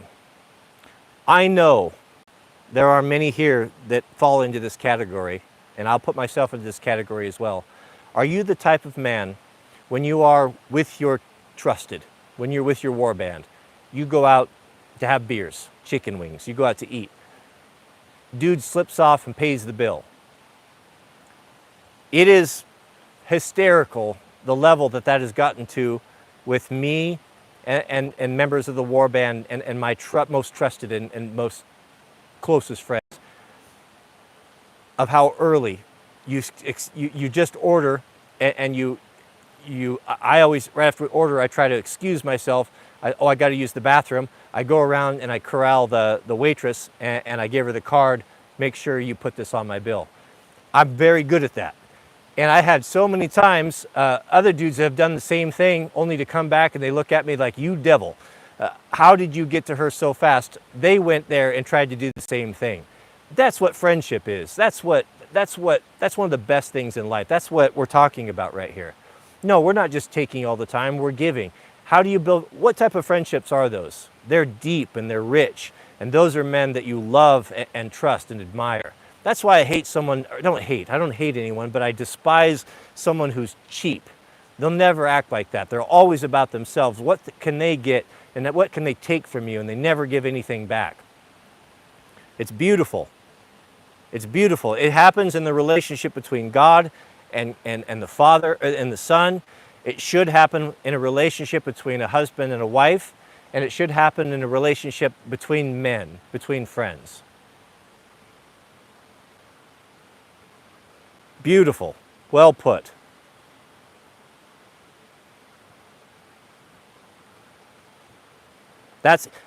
I don't even know AC, and I can tell you he's cut from that cloth. AC is the type of guy that will excuse himself to pay the bill before everyone else, because he's not doing it because he's thinking he's going to get something back from it. He's doing it as an expression of love and gratitude to the men or the people in his life that he is appreciative to, and it's a sign of respect, admiration, and love, and it's one of the greatest things a person can do. It's wonderful. There's very few men that you'll run into that will do that. But if you do run into one, make sure you keep him close and make him a priority of your life. That's someone that you can trust and count on. Mr. Ron Swanson, shout out to you, brother. Thank you. Ron writes, have you listened to Chuck Baldwin, pastor of Liberty Fellowship in Montana? I have. Yeah, I have. I like his stuff. I'm not, it's been some time. I was turned on to him. Someone recommended him to me, I believe, during the COVID lockdown. And I watched him for a couple weeks or so. I lost touch on it. I'm not super interested. I'm not really into listening to preaching. Maybe it's because I listened to so much of it for so long. I'd rather go to the source. I'm not saying that he doesn't have some good insight, but He's one of the few. He's very non-compromising. He's not one of those cowards that ran away and locked down and followed all the mandates of the state. He held, I believe, if it's who I think it is, and I'm pretty sure it is, he remained very steadfast and faithful during that whole nonsense. So I can't speak to it any more than that, really.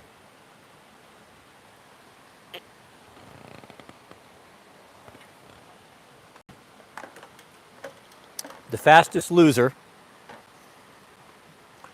Boy, I can relate to that. The fastest loser said, do you still use the Work Sharp Ken Onion to sharpen the knives? Yeah, I do. I use 2 knife sharpeners primarily. The primary one that I use for my day-to-day stuff is the Ken Onion sharpener. When I go to sharpen Mrs. W's knives, and my own, I take it in while she's cooking supper typically, set it up on the bar, and I run all her kitchen knives through there. It does a great job. About once a year, when things get, if you sharpen quickly without something that's real precise, a precise jig, the same goes with chainsaws, it starts to deviate. You start to lose that angle. You want those kitchen knives to be 25 degrees or so. It just gets off a little bit, no matter how hard you try. Then I'll go with the Russian knife sharpener, because that way I can dial in the exact and reprofile, even do a double bevel on there, and bring those things back to their better than factory spec. But I don't do it every time. I find it to be tedious and too slow for just day-to-day sharpening. It's good for re-establishing an edge angle. But when it comes to the day-to-day utility blade, EDC as well as kitchen knives, then that's the one that I do. It's a good product. Goodness, we have a super chat from Mr. Justin Schweitzer. Shout out to you, who writes, been watching your old wildfire videos. They put a smile on my face. You were truly a shining example of what a good man is. Thank you for what you do. Well, I appreciate that. I have such a love for wildland firefighting. It's hard for me to not be involved in it. I worked so hard to get to the point where I could have the experience to be an asset to the Forest Service as an AD. People think that I was a full-time employee. I was not. I had a lot of experience that I brought. They have a program called AD Administratively Determined in the local area. And that's where they'll take people that have a lot of experience, some of them retired, and plug them in when they need manpower, when they get stretched really thin, to kind of help shoulder the load. It's a paid position. You get paid the normal rate that they would pay a full-time employee, but you're not a full-time employee. You simply come in to help out when they get strained and they need some help. And I worked really hard to get myself into that position, and I spent hours and hours of their training, going through their saw class. I went through 2 weeks on my own time of learning to forecast weather so that I could be effective in that, and I was really primed, and I felt I could be a real asset to the team. The fact that they betrayed me by, I don't know if I was fired. You can't really be fired from a position that is kind of volunteer, When they betrayed me, or I was betrayed, and not given an explanation, because my son, so what I did, if you don't know, I made a YouTube video showing how to teach young boys how to safely use a chainsaw. And in that video, I had my Forest Service, the one that they'd issued me, that I would have been wearing on the next fire I went to with them,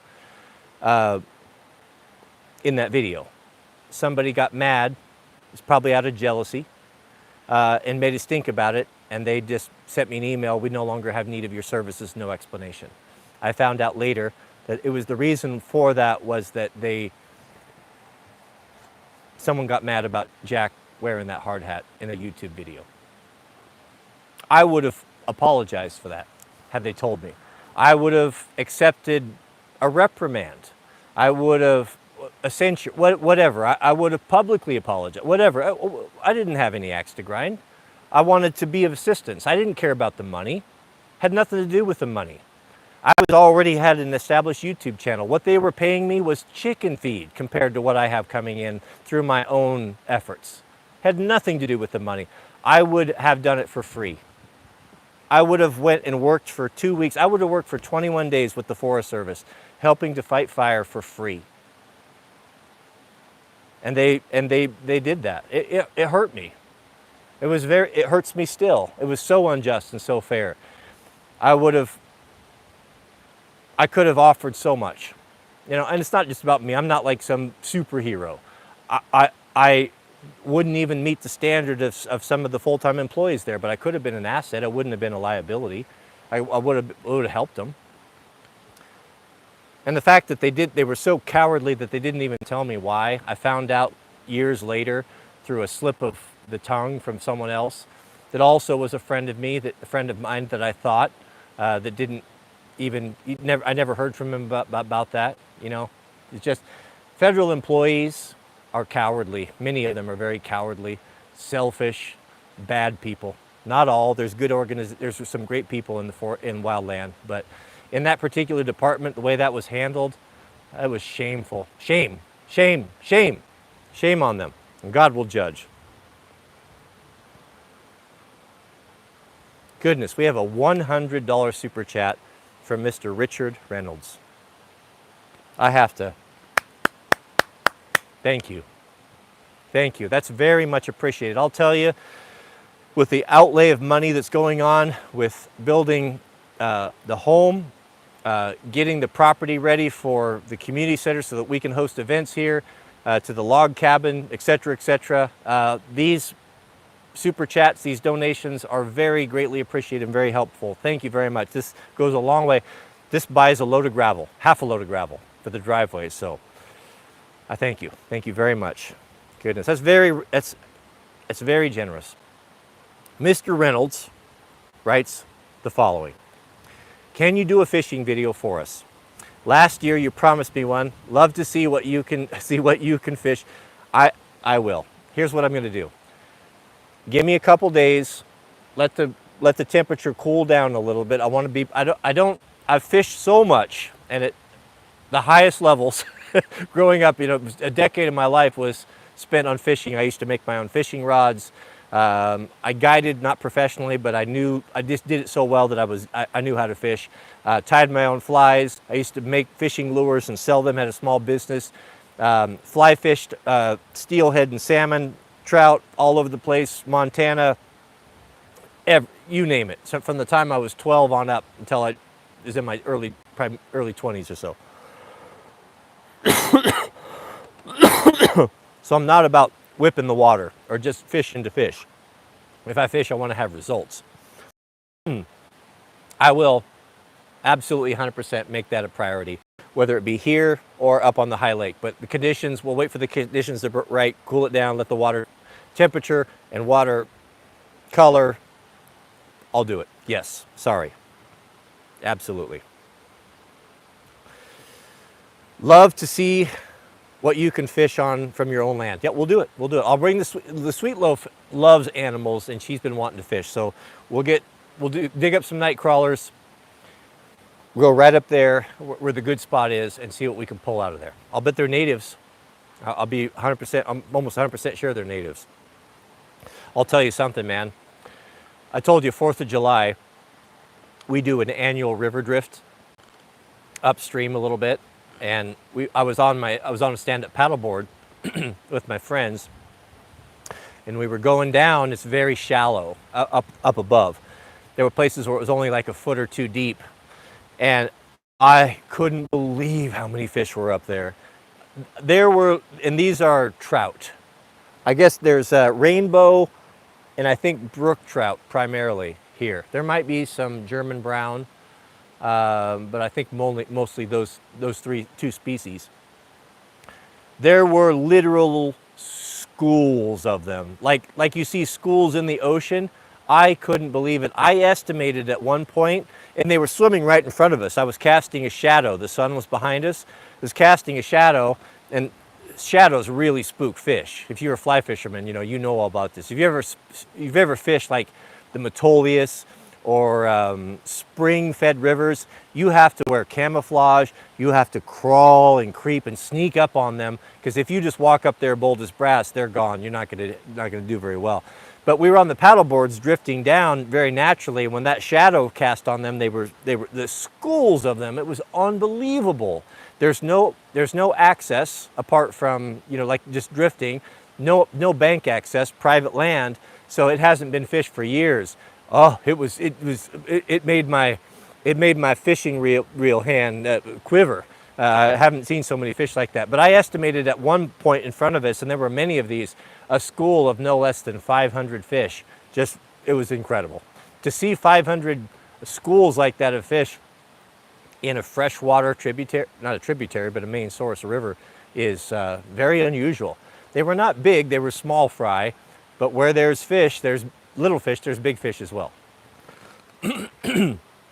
If one were to go up there and let's say have like a number 4 fly rod with a nymph on a wet line, or maybe even a dry fly, and just let that out in front of you about 20-30 feet or so, and just let that drift naturally on an inner tube or a stand-up paddleboard, you would catch more fish than you would know what to do with. It's a little bit more difficult to fish here because of the bank, and it's a little bit more rapid, but we'll give it a go. I will make that happen, Richard, for you. Thank you. Thank you for your generosity. Goodness. Mr. Tony Bologna, good to see you here. Welcome. So thank you for your time you take to spend with us. Your rants, knowledge, wisdom, and counsel are appreciated. Bless you and your family. Thank you. Well, I appreciate that. It's always good to see Tony. Tony's been very faithful here for a long time. Adam and stuff, we have a super chat. He writes, for a box of screws for the build. Well, that'll do it. It doesn't buy very many deck screws anymore, doesn't it? Especially when you buy the torque screws. Boy, building materials are getting really high. We are, just give you guys a little inside baseball here. Mrs. W and I have a wonderful builder that we're working with. Our neighbor, local guy, great reputation. He has had the patience of Job. We are not the normal customer for him because we have very specific requests. You can only imagine, right? Imagine my attention to detail and extend that and saddle a poor general contractor with that. I'm trying to stay out of it, and I basically completely stayed out of it. I've let Miss W handle it. I've told her what I wanted, my must-haves, and I've let her run with it, and I trust her. She's a frugal woman. She's not open to being wasteful, is very frugal. She is more precious than rubies to me. So the poor, I think we've got it all nailed down, and it will be going into engineering. We're going to be starting here, Lord willing, very soon. But I think in the next week or two, we should have the estimates of what the outlay is going to be, and it's going to be surprising to me, I'm sure. But it is what it is, and God wants us to do this and open up this property and make this available to folks, and this can be a place where we can use to further the gospel. Then He knows what we have need of, so I'm not worried about it. Thank you, Adam, for your generosity. I sure appreciate that. And Mr. Stuart Kilpatrick, shout out to you. Welcome, brother. Welcome. Oh, goodness. What a enjoyable live stream. I really enjoyed it. Some very intelligent questions. A lot of really good insight. I'm not surprised. It's just a testimony to the quality of Proho that is able to come to these streams, and it's a great blessing to me. Thank you very, very much. I'm losing my voice. I'm dry as the Sahara right now. May God bless you and your families. Please keep us in your prayers. We pray for you constantly. We really appreciate your prayers. Do pray for us. As I said a couple days ago, we have awakened the eye of Sauron, and I have no illusions that we are constantly under threat. My family also, we're very exposed, and we're just a small family here. We don't have security. We don't have, we trust God to look after us. We have to sleep at night, and there are people that would wish us ill all the time. And your prayers are greatly needed, greatly needed. God bless you all. Thank you for being with us. We'll see you, Lord willing, on the next stream.